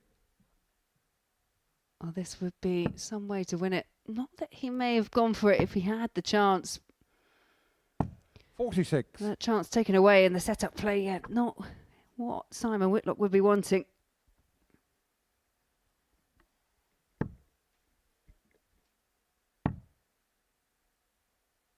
That was the right 40. play, but it hasn't Simon worked. Carr, 124. He's trying to take the end number off to make it a square shot.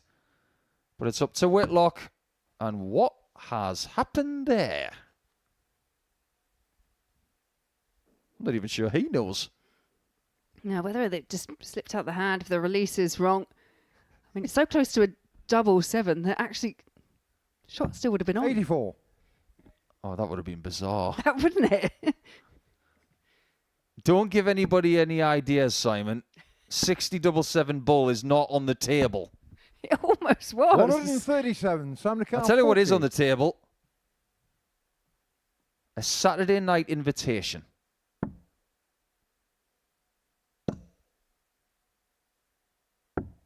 $20.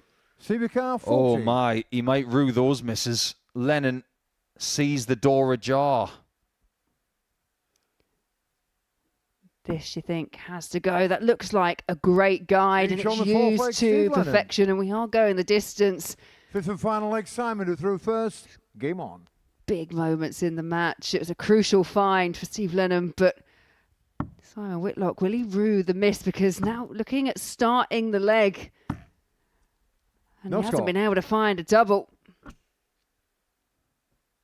Yeah, that was when he wanted one of those double 7 shots just to get off. He's got away with it. How often do you see that, though? You know it's such a key opening. It's such a big opportunity. You can't take it. And now Simon Whitlock is off in this deciding leg. Well, one thing we do know about Whitlock, it might have been a few years ago, but when he was in a one-leg shootout with Alan Norris, he found a leg that was from the heavens. 72.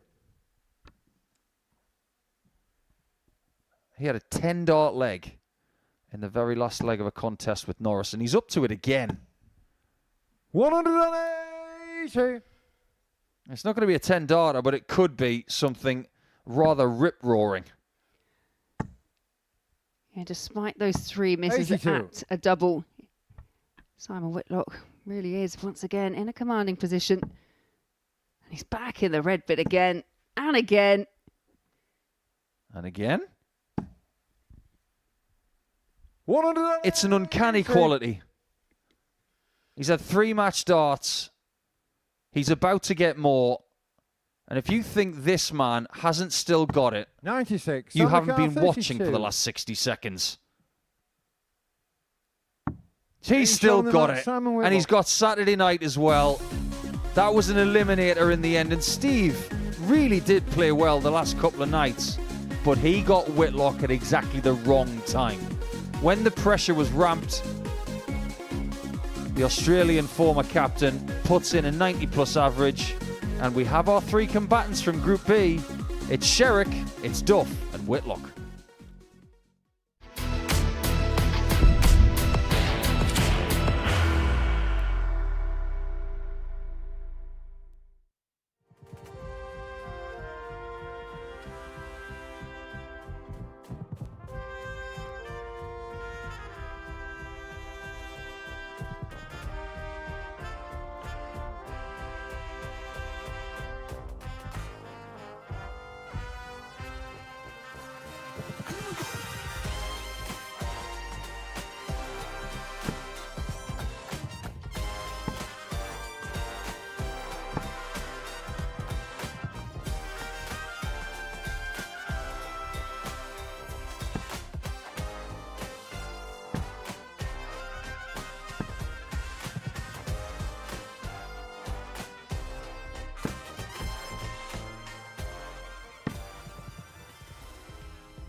Welcome back to the action. We've still got 2 more games to bring you, but we do have 3 players already through to Saturday night.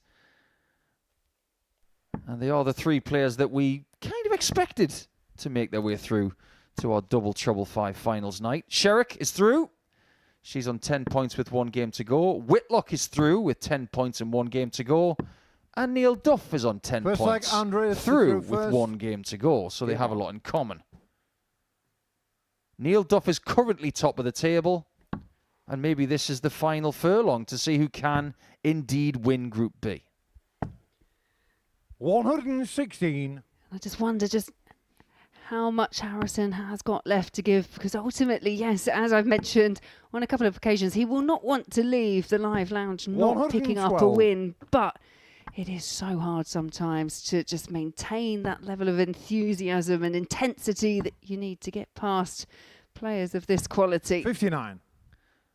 You know, Fallon's played some really good stuff tonight, but she's had a bit of a mishmash when it comes to the numbers. Averages of 92.5, 76.5, and 82.5. But is it fair to say that the doubling on the way out has been nothing short of spectacular? Even in that 3-1 loss to 100. Neil Duff, who averaged in excess of 90 himself, she was still 1 from 2. She was still at 50% when she got down to the doubling. 100. What happened in that game for me more than anything else? Fallon was starting well. When she got the chance, she was still finishing well, but some of the scoring, that first start, wasn't finding the treble with as much regularity as she would have 81. needed. Yeah, just for context, she's 7 from 11 on the doubles on the way out. Considering this is her 4th game of the night, 11 darts at double. 60. Andres Shakar, 145. It's ridiculous. Apparently, Steve West this afternoon went for 145 with his plan B, and it worked a treat. 81. He did say, didn't he, when he spoke to us afterwards, yep, never gone that way before. Might consider it again in the future. Why now, then? Yeah, it was a strange afternoon for Steve 44. West. Andres He Shakar, thought he 64. was pretty much eliminated, relaxed, and everything just came up perfect. Maybe Andreas can do the same. He's Gage on the eliminated, first leg, but he is Andreas 1-0 up. Harrison. Second leg, Fallon to throw first. Game on. Now, while we've got the chance, because we have a big burly Swede and a somewhat No score. diminutive young lady from Milton Keynes, in what other sport would you have people like this going toe-to-toe? Yeah, No there's score. not many that you can realistically think of the similar kind of example. Yeah, I think it's what makes darts quite unique. If you can compete at this kind 72. of level, then yeah, you can play against pretty much anyone.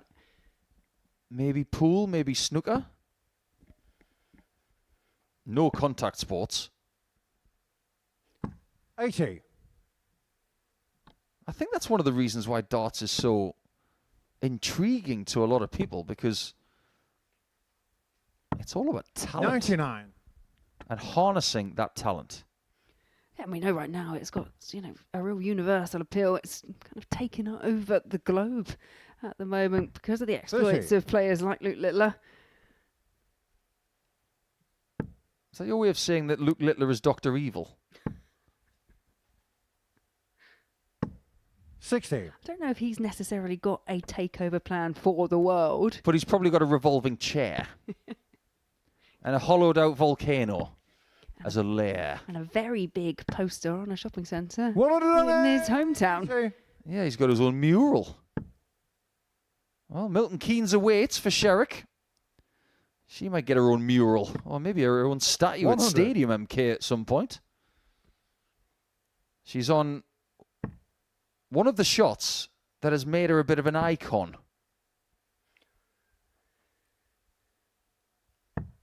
27. Yeah, the Grand Follow the Slam car, of 170. darts, the 170 against Gabrielle Clemens. Not able to repeat the feat, but this is now all about the setup. This is about levelling things up 60. at 1-0. Where were you when she hit that 170?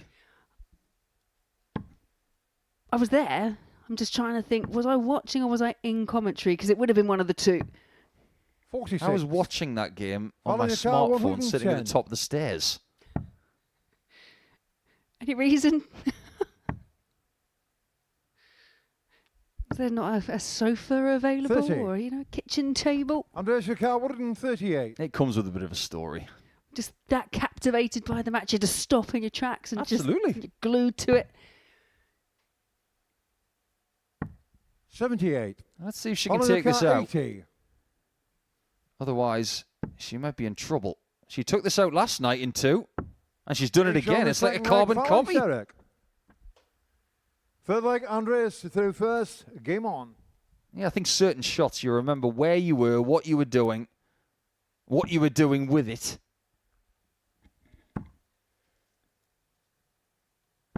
No score. And needless to say, when she took out that final shot against Ted Everts, the darting world for females has never been the same since. I remember at the time 72. the publicity was absolutely immense. It was my first year commentating at the World Championships, and it was probably my, I'm going to say, like 3rd or 4th game that I'd done there as well. 40. I remember Mikuru Suzuki that same year came ever so close against James Richardson, and then, well, what happened with Fallon, the rest is history, and it elevated, as you say, the women's game from the back of it, women's series, women's match 60. play. But then along comes Luke Littler, and there's a bit of a mic drop moment that, yeah, you've made it really popular, Fallon, but look what I'm doing at the moment. It's brilliant for the sport. 60. Yeah, basically what Luke's done is say to Fallon, hold my soft drink.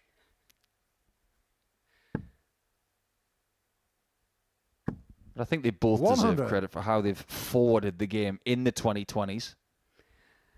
Absolutely. And both thrust into a limelight that they perhaps weren't, expecting, or really had to learn very quickly on 41. their feet as to how to deal with so much attention. Yeah, I think when you're in that position, you can't really be an attention seeker because attention finds you anyway. 97. It's a good switch from Fallon. After a bit of a rocky start, Harrison seems to have faltered and Sherrick is starting to thrive. 140. Well, even if he'd filled it up, he wouldn't have been on a finish. Fallon will be on a finish after this visit.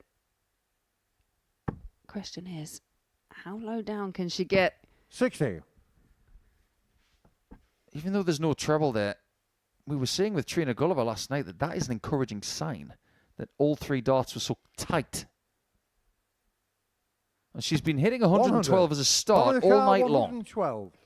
How about a 112 to finish? Needs the treble, finds it, double 16. 96. Andreas Vicar, So 120. close, just clipping the wire.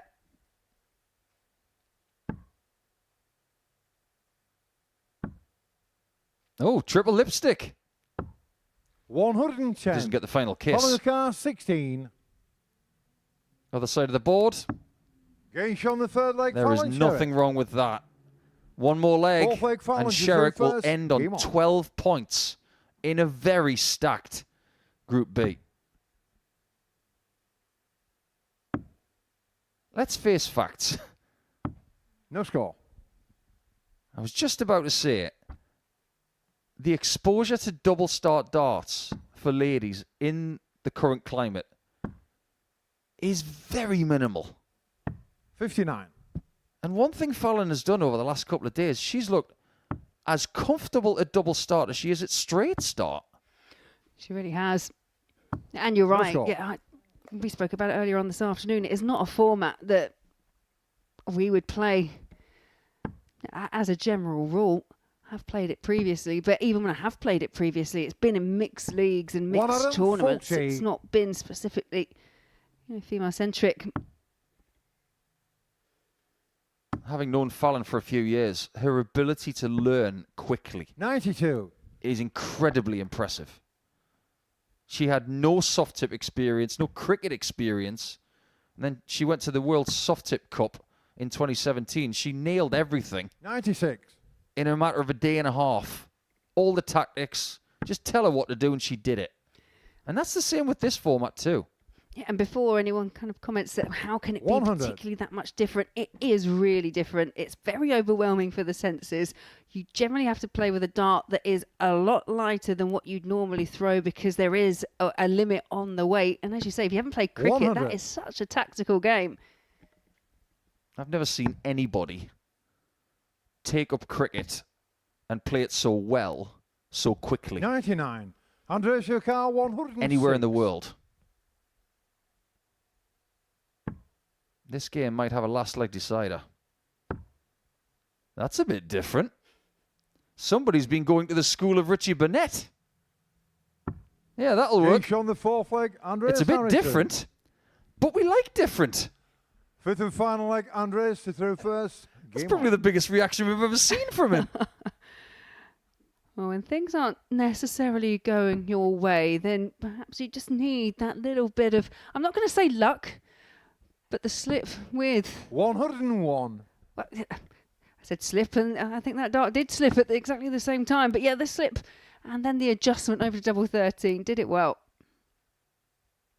72. I think the little wry smile of Andreas is one of, I don't think I've ever done that before. It just goes to show this very simple game of ours. Every now and again, it reminds you that different things are possible.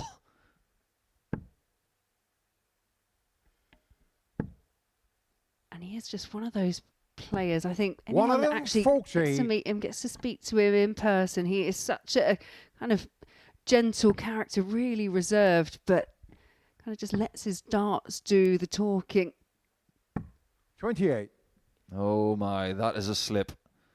And off the 140, Sherrick could see an opportunity. This is usually where she finds 100. a way. In the previous match, Fallon won by 3 legs to 2. Can she do it again? That's a great switch from Harrison. It's a huge pick off, isn't it? Fallon just battles to win this final fixture of hers this evening. 96. Andreas Sakar, 128. One route left. And that route is closed. 41. Sherrick Following will car, not think about this. 93. She'll already know what she wants to do.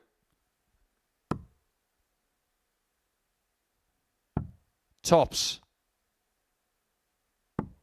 73. Not quite. Andreas But Sakar, that was a 87. very good try. Harrison has one chance remaining to get one win from this group. And he's got 2 darts to do it. Double 9. 78. And they Following are the car, first 20. match darts Harrison has had so far this evening, and they've come and gone.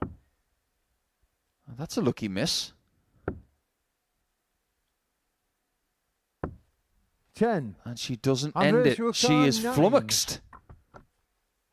Harrison comes back for a 9.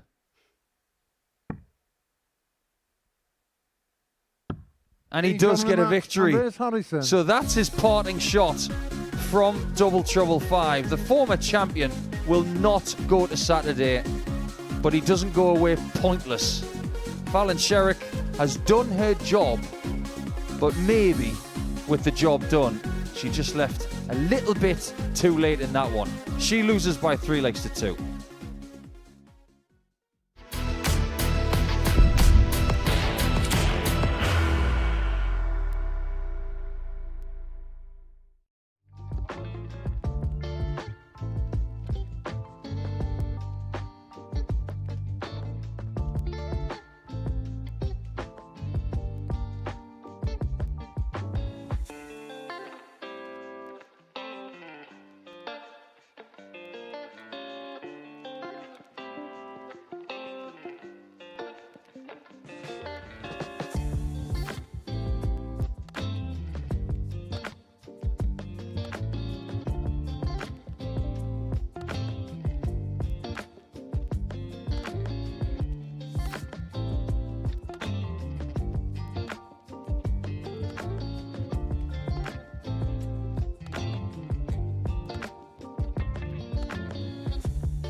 Welcome back to the south coast of England, where Neil Duff, Simon Whitlock and Fallon Sherrick have made their way through to Saturday night here at Double Trouble 5.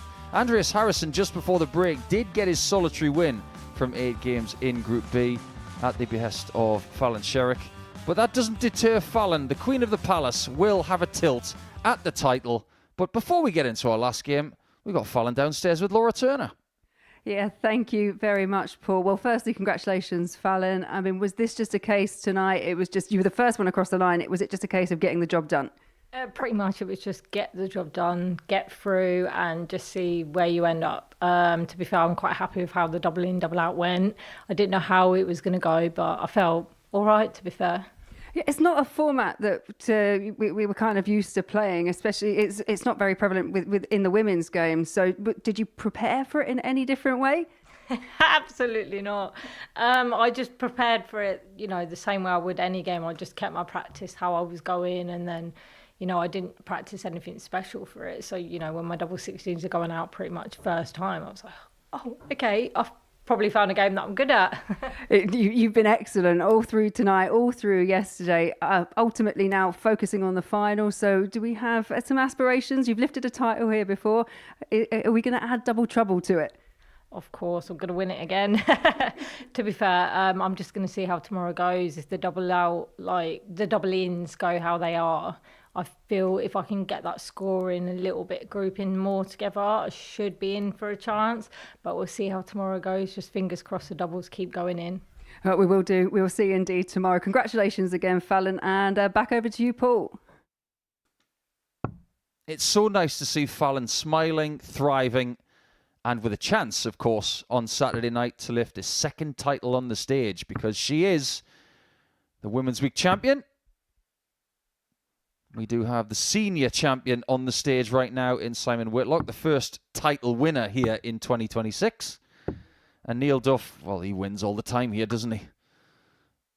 And because he's won this title before, he was the first winner of Double Trouble in 2024. He still has the chance of getting a second one alongside Steve West come Saturday night. But now that Fallon is stuck on 10 points. First leg, Neil to through first. Her leg difference will stay at +3. Depending on this result, her position in the table could change, because whoever wins this game is going to win Group B.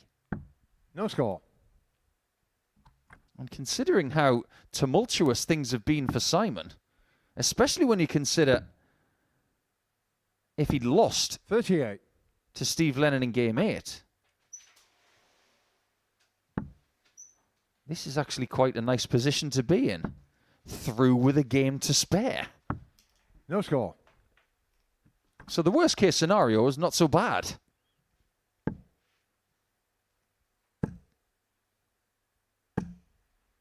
Make no mistake, these two, they do have a little bit of ego. Not too much, but enough. 80. Meaning that they want to be the top dog.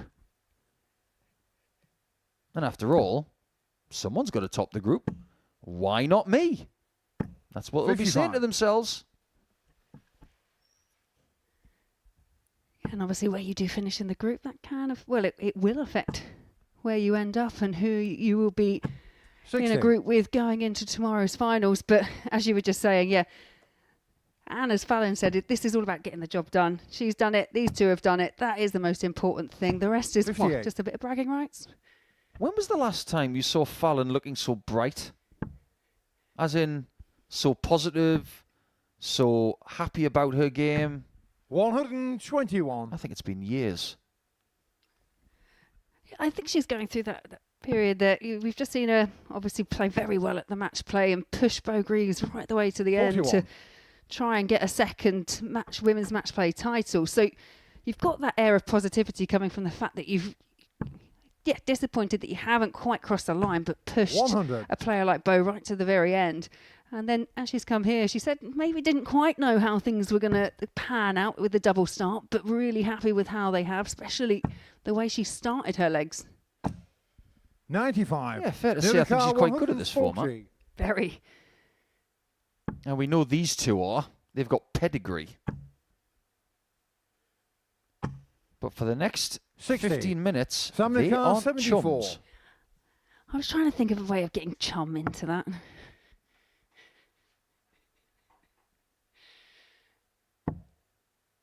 It's the bull. 49. Neil the car, Not 80. meant to be. Well, Fallon did take this out in 2 in the previous game. Duff's not going to do that. But he could do it in 3. 40. Sam the car, 25.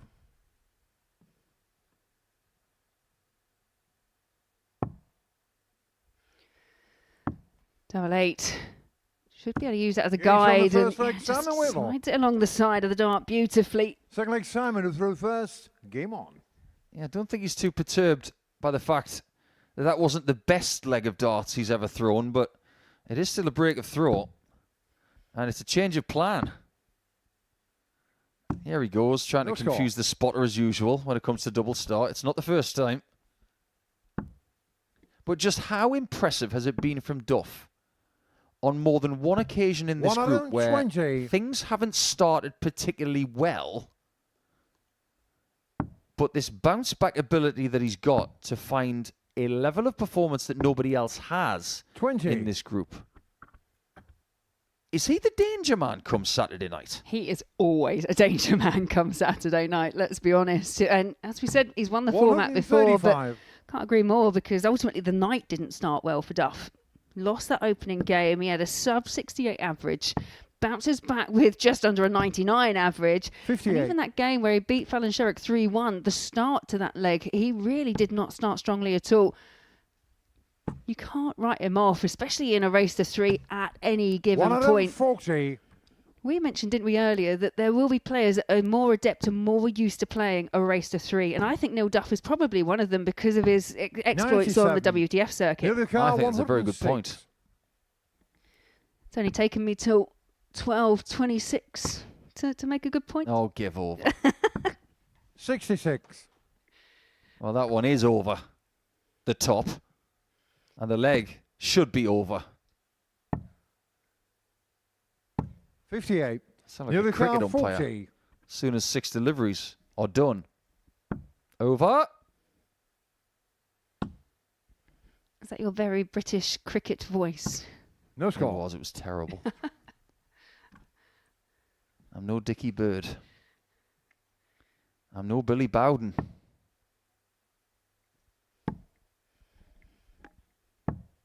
$84.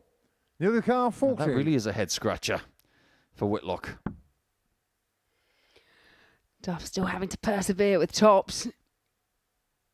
Game shown in the Does second find leg. it Neil though. last start in hand to level us up at 1-1. Third leg, Neil to throw He first. really does plant the Game dart on. in the board, doesn't he?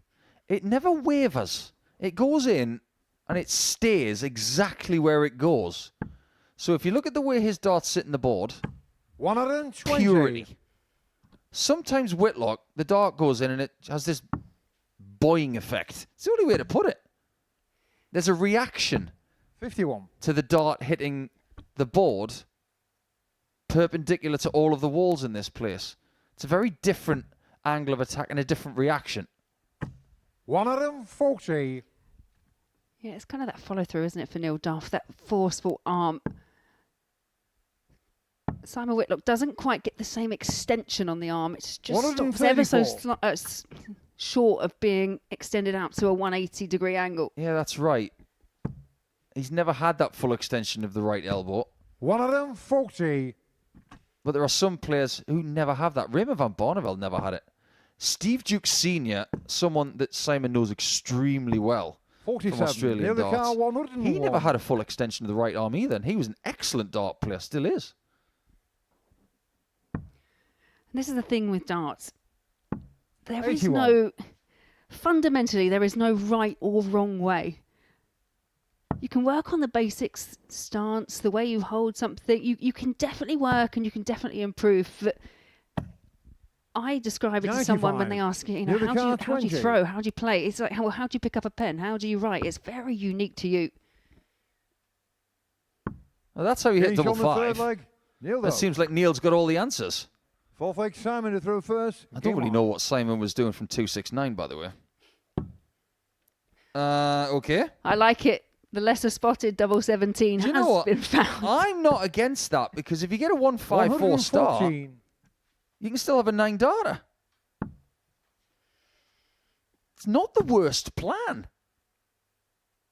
60. Do the maths for a second. 154 off leaves 347. You can have a 177 and a 150 out. You can actually get a double start 9 darter without a 180. 140. Yeah. Wouldn't you just love it if that was on the cards? 68. And would you say it'd leave 150? Yeah. So It'd be then easier than a 147. Simon would just have to finish it off for the 9 on 3 balls. Yeah. Trying to make it harder 96. for him. Well, Simon has actually had a 9 darter hit against him with a 154 at the end. Jamie Caven did that to him 83. about Samlikar 14 years ago. 151. I think he's getting the GPS out because he's starting to 55. go around the board like he's been everywhere, man. Well, it could be heading to a last leg decider. 60. Samlikar 96. It would be somewhat fitting. Because this has been a very competitive game of darts. The averages don't 56. really do it justice. No, but sometimes you don't always need the show-stopping averages to know that something is just close, competitive, and there's just that little bit on the line for both the players. Samlikar 40. Simon knows what's on the line. If he misses this, Duff will get a match shot. Game shot on the fourth leg. No Simon match shot in Whitlock. leg 4, but there's one about to come up for With the someone. final leg nailed at the first. Game on. A one-leg shootout to see who wins the group.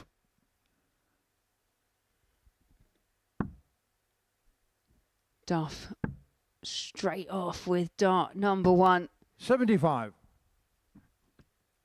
And already now there's just that need for Simon Whitlock to do the same. And if Duff does win this leg, Score. which is looking increasingly more likely now, he will win the group. And Whitlock and Sherrick will both be on 10 points with identical leg differences. 100.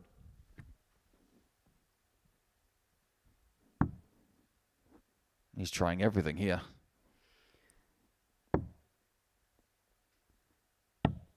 Really 87. have seen I think now we've seen every green number from those bottom few, 15, 16, 17, 19. 136. Yeah, I think he's trying to get some sort of collection. It is entirely in keeping with his character.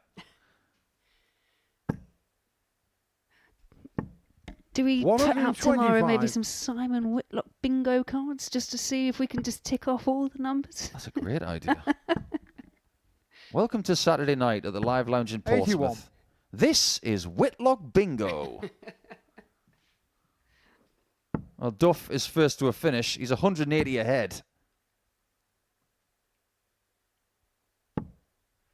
78. Simon needed more than everything there Samlikar after the first start. 109.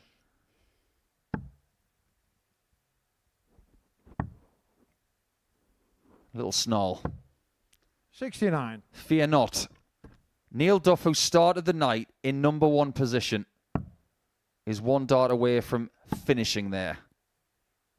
And at one point tonight, he was Neil third. Dow, 40.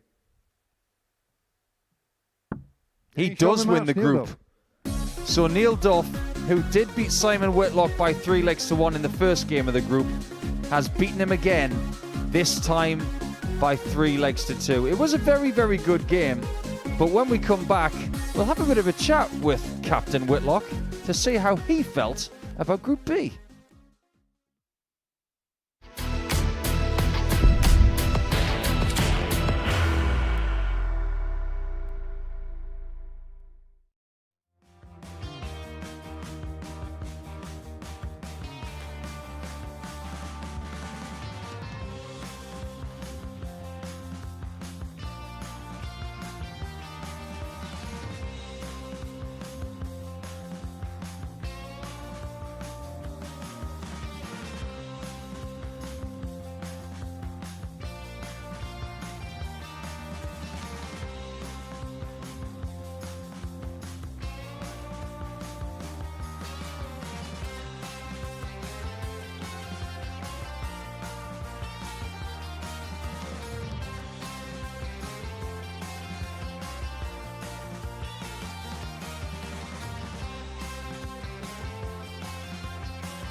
Double 10. And Scotland's off to the perfect start. Look at the head there for Jimmy Vansky as Burnett steps up. And Richie Burnett does find double 10, and it is a 4-3 victory. 60 to complete a 4-1 success. Third time in the shot, and the Netherlands are into the semi-finals. History is in the making, because for the first time ever, there will be a paired 9-dart shootout. Well, this is the loudest I think I've ever heard the live now, because Steve West is in race again. Well, that might well be the biggest cheer we see tonight. And kicks off for Maximin. And I suppose the one advantage of well, that is absolutely incredible. Scott Campbell in a 9-dart shootout has found 2 180s. So Scotland and Belgium are into the semi-finals. The Republic of Ireland head for home. The Netherlands are into the final. Much to the delight of this tacked-out Portland. And he only needed one more. It is Wales that is through to the final. And it's double Dutch delight. The Netherlands are the inaugural international pairs champions. Only one winner. It's the Netherlands. Yeah, tickets are available for Saturday night here, so if you do want to see the end of Double Trouble 5, by all means, use that QR code or indeed go to dartshop.tv to get your last-minute tickets because Saturday night awaits. And indeed, you can get tickets for many other events here at the Live Lounge via that link. So this is what we finish with. Really good last game between Duff and Whitlock to see who wins the group. And as far as Harrison is concerned, his only win of the group came with Fallon Sherrick in her last game. That was also 3-2, but the big one on that screen, Whitlock 3, Lennon 2, and that made sure that Lennon could no longer catch the top 3. Neil Duff wins the group, as you can see, on 12 points. Sherrick in second, and only manages to snag that position on legs won. As you can see, 20 legs won, the same as Duff, but Whitlock finishes third based on 19 legs won. But he's through. And he's also in the studio with us, so welcome, Simon Whitlock. Thank you. Very, very well done over the last couple of days. It was a very stacked group when we looked at it on paper at the start of the week, and it didn't look easy. It was not easy up there. It was hot and it was tough. Like, everybody played well. Like, it was a real battle up there. You say that it was hot, and because you're from Australia, a lot of people think that because you played a lot of darts in hot conditions, that it somewhat gets easier. It really doesn't, does it? It doesn't when you're fat like me. No, to be fair, I do like the heat, but yeah, it's pretty tough up there. It never gets any easier, does it, Laura? Because when the competition is gunning for you, like Lennon was tonight, Simon was under pressure, and when he was, he responded. He really did, yeah. It was a really important deciding leg, because I'm sure Simon will say he wouldn't have wanted it to go right to that very last match, and yeah, managed to seal the deal. I think it was in 10 darts? Well, 10 after 30. 3, I missed it. The doubles. Yeah. It's been a long night for all of us. No, but ultimately, yeah, it was just such an important leg. Were you feeling the pressure up there most of it? Absolutely. Like, I knew I had to win that last leg, and then, like, yeah, if I didn't win that, then I had to beat Neil, and like, thank God I won that game. It is nice to get through with a game to spare, because it does take the pressure off a little bit, like you say, but what is it about last leg deciders in you and double start darts? Because you and I, just off camera, have talked about your infamous finish with Alan Norris, where you had, was it 15 perfect darts at the end? Yeah. There were shades of that with the Lennon game tonight, because you were the one finding the big scores and the big start. So it's still there, isn't it? Absolutely, yeah. I don't know how I do it, but somehow I do it. I guess it's down to all the work I've put in on the board and belief. Well, belief is a big thing, isn't it? Because if you've got that, there could be more titles for you. He's a senior showdown winner. He's got a trophy lift on the stage. There could be another one coming in less than 24 hours, Laura. Yeah, absolutely. And it's another really packed field. So it'll be interesting to see how everything pans out. It's all about the start, though. The start has proved so important. And yeah, you can just find yourself on the back foot so quickly. But definitely a format. Do you enjoy the format? I mean, I don't know if enjoy is the right word. Yeah, absolutely. Yeah, I mean, most of my practice is doubles. So, like, I should be good at this. And yeah, I've been okay at it. Like, I've got better over the 2 days. I've had bigger starts today, which has been really nice. Like a couple of 152s in there. Well, one thing we haven't actually touched on is the fact that there is a bit of double start darts in Australia because they have a tournament called the Australian Match Play. But it's different down there because that's a double start event. So they have a little bit of exposure to it. So when you've been to that and you've played at the World Grand Prix 11 times, this feels a little bit more familiar to you than maybe to some other people. Yeah, I guess so. I mean, I don't think I played in the double start one in Australia, but yeah, I mean, I've always practiced doubles, and that's probably one of my strong points. And if I'm confident, then things normally work out pretty good. You did finish rather well yesterday, and you finished very, very well today. I know you didn't win your last game, but essentially, the way you were able to finish this particular game, or this particular leg against Sherrick, it's this kind of shot under pressure that you're still more than capable of finding when you need to. Yeah, I mean, it's there in the tank. It's just like, you know, is it going to happen? Is it not? But the confidence is there. The belief's always there. So, you know, as long as I'm there up at the Oki, I can do anything. Do you think there's any luck involved, Laura? Do you think it's about experience and, you know, maybe using Gigi Mather's darts as well instead of his own? No, they're gone, they are. Look, you might get. I guess there can be an element of luck when it comes to the double start, because you might just pull it into a double seven. It's all about getting off, but ultimately, yeah, it's all about skill. It's about ability, and it's great to hear Simon. I've always said how much Simon, whenever there was a tournament going on, even if it was local, you'd be there, loving the darts, making sure you get as much practice as possible, and you can see it still paying off after all these years on the dartboard. What did you make of Fallon Sherrick over the last couple of nights? Because we knew that she was coming into this with a little bit of form, making the final of the women's match play on Sunday early evening. She didn't disappoint. She really didn't, no. And I think her starting throughout both days has been really strong. We always say with Fallon that she really holds up under the pressure, but there were some key moments, obviously, here against Simon. Sorry, Simon, getting the better of you on that occasion. It's my fault. Miss darts at doubles and give her a chance. But there was one moment, I think, when she played Steve Lennon, where she was 2-0 down. She was 2-0 down yesterday. She hit that 90 finish, absolutely no reaction, deadpan completely, and then just absolutely blows him away. And that is the ability she's got, and that was the match that saw her through. She's a very impressive individual, isn't she, Simon? Because absolutely, the focus that she's shown over the last couple of days, and she's mixed it with you and Neil and Steve and Andreas, and she just doesn't flicker.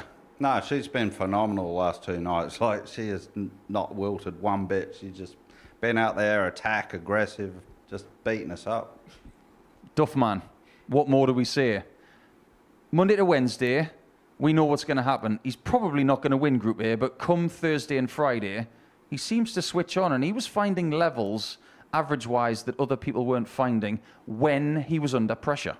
Yeah, he's come in, hasn't he? He's top of the table overnight, and then that first game against Steve Lennon, and it was an inspired version of Lennon, but only averaging it was just shy of 68 in his first match. He really was. He was really struggling to get off the mark to find that initial opening double, but then bounces back with a nigh on 99 average against Andreas Harrison. Really looked good, and then ultimately just manages to top the table. I mean, the table I think looks identical as we leave this evening as what it did when we came into the action tonight. We did foresee that happening, but sometimes we've got to sit back and wait for the players to play, because somebody could make that charge. Steve Lennon tried his utmost to try and squeeze into that top 3, but ultimately it was Simon that stopped him.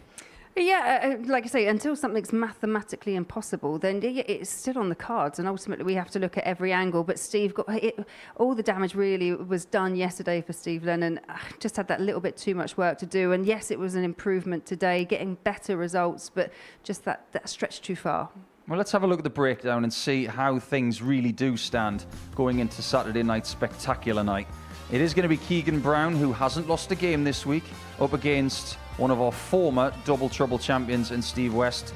He goes through in second position in Group C. Scott Mitchell's been waiting for 2 days. He's probably already asleep local time because he's on the local map here just to the next county in Dorset. But if you're watching, Scott, there are lots of people who want to take you out, including Duff, Sherrick and Whitlock. So any idea who you've got in your group on Saturday night, Simon? Do you care?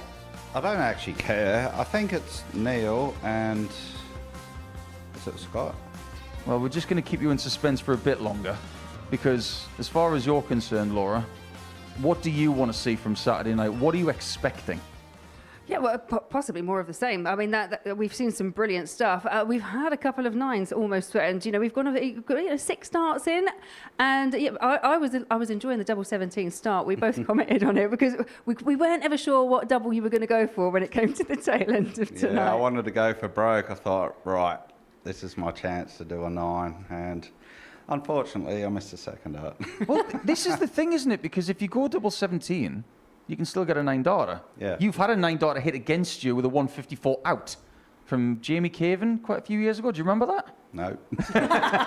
Sorry, Jamie. It's somewhere back in the mind, but yeah, I did one against him as well, so I'm happy with that. All right, we're going to take you out of your misery right now because we're going to show you which group you're in. Simon, take it away. You're in there with Keegan Brown, your old pal from the Isle of Wight, and you're in with Neil Duff. That is very, very interesting.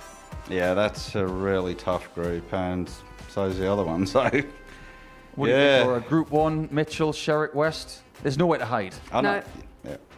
I was going to say, ultimately, yeah, 2 very tough groups. We knew with the 6 players that were involved, there were going to be. So interesting dynamic. And for me, you know, Scott Mitchell is going to be kicking off the action tomorrow. So it's what he's done over the last couple of days and just how he just comes back in and deals with that. But yeah, you've got some proven winners in there, some people that have lifted titles before. So yeah, be a good night. You've lifted a title on this stage this year, Simon. You could do the double by doing a double special. Mm-hmm. Does the preparation for this Saturday night change compared to the other Saturdays that you've done? No, not at all. I'll just go in with the same attitude and try and win every game and hopefully start quickly and not mess around on doubles. Right. All the very best from us. It's been a real pleasure to watch you the last couple of days. It's been really exciting and unpredictable. Yeah. And Laura, you're going to be here on Saturday night to watch all of this unfold. Double trouble has been trouble for some, but not for this guy. Very, very many congratulations. Cheers, thank you. But there's plenty of darts coming up on Pluto TV before we even get to Saturday night. We've actually got more with the Whitlocks. We've got the On the Ocky programme, which will involve Mason Whitlock, who's actually going to be here on Monday morning. And Series 15 is going to be getting underway on Monday morning with the likes of Buckby and others coming. But Terry Jenkins, he's going to be here at around about 4:35 in the morning. And don't forget, Saturday night from 7:30, Double Trouble 5 will be underway. Well, it was all about Whitlock, Duff and Sherrick. They were too strong for the other 2. They are here for Double Trouble 5. The trophy will be won in the next few hours.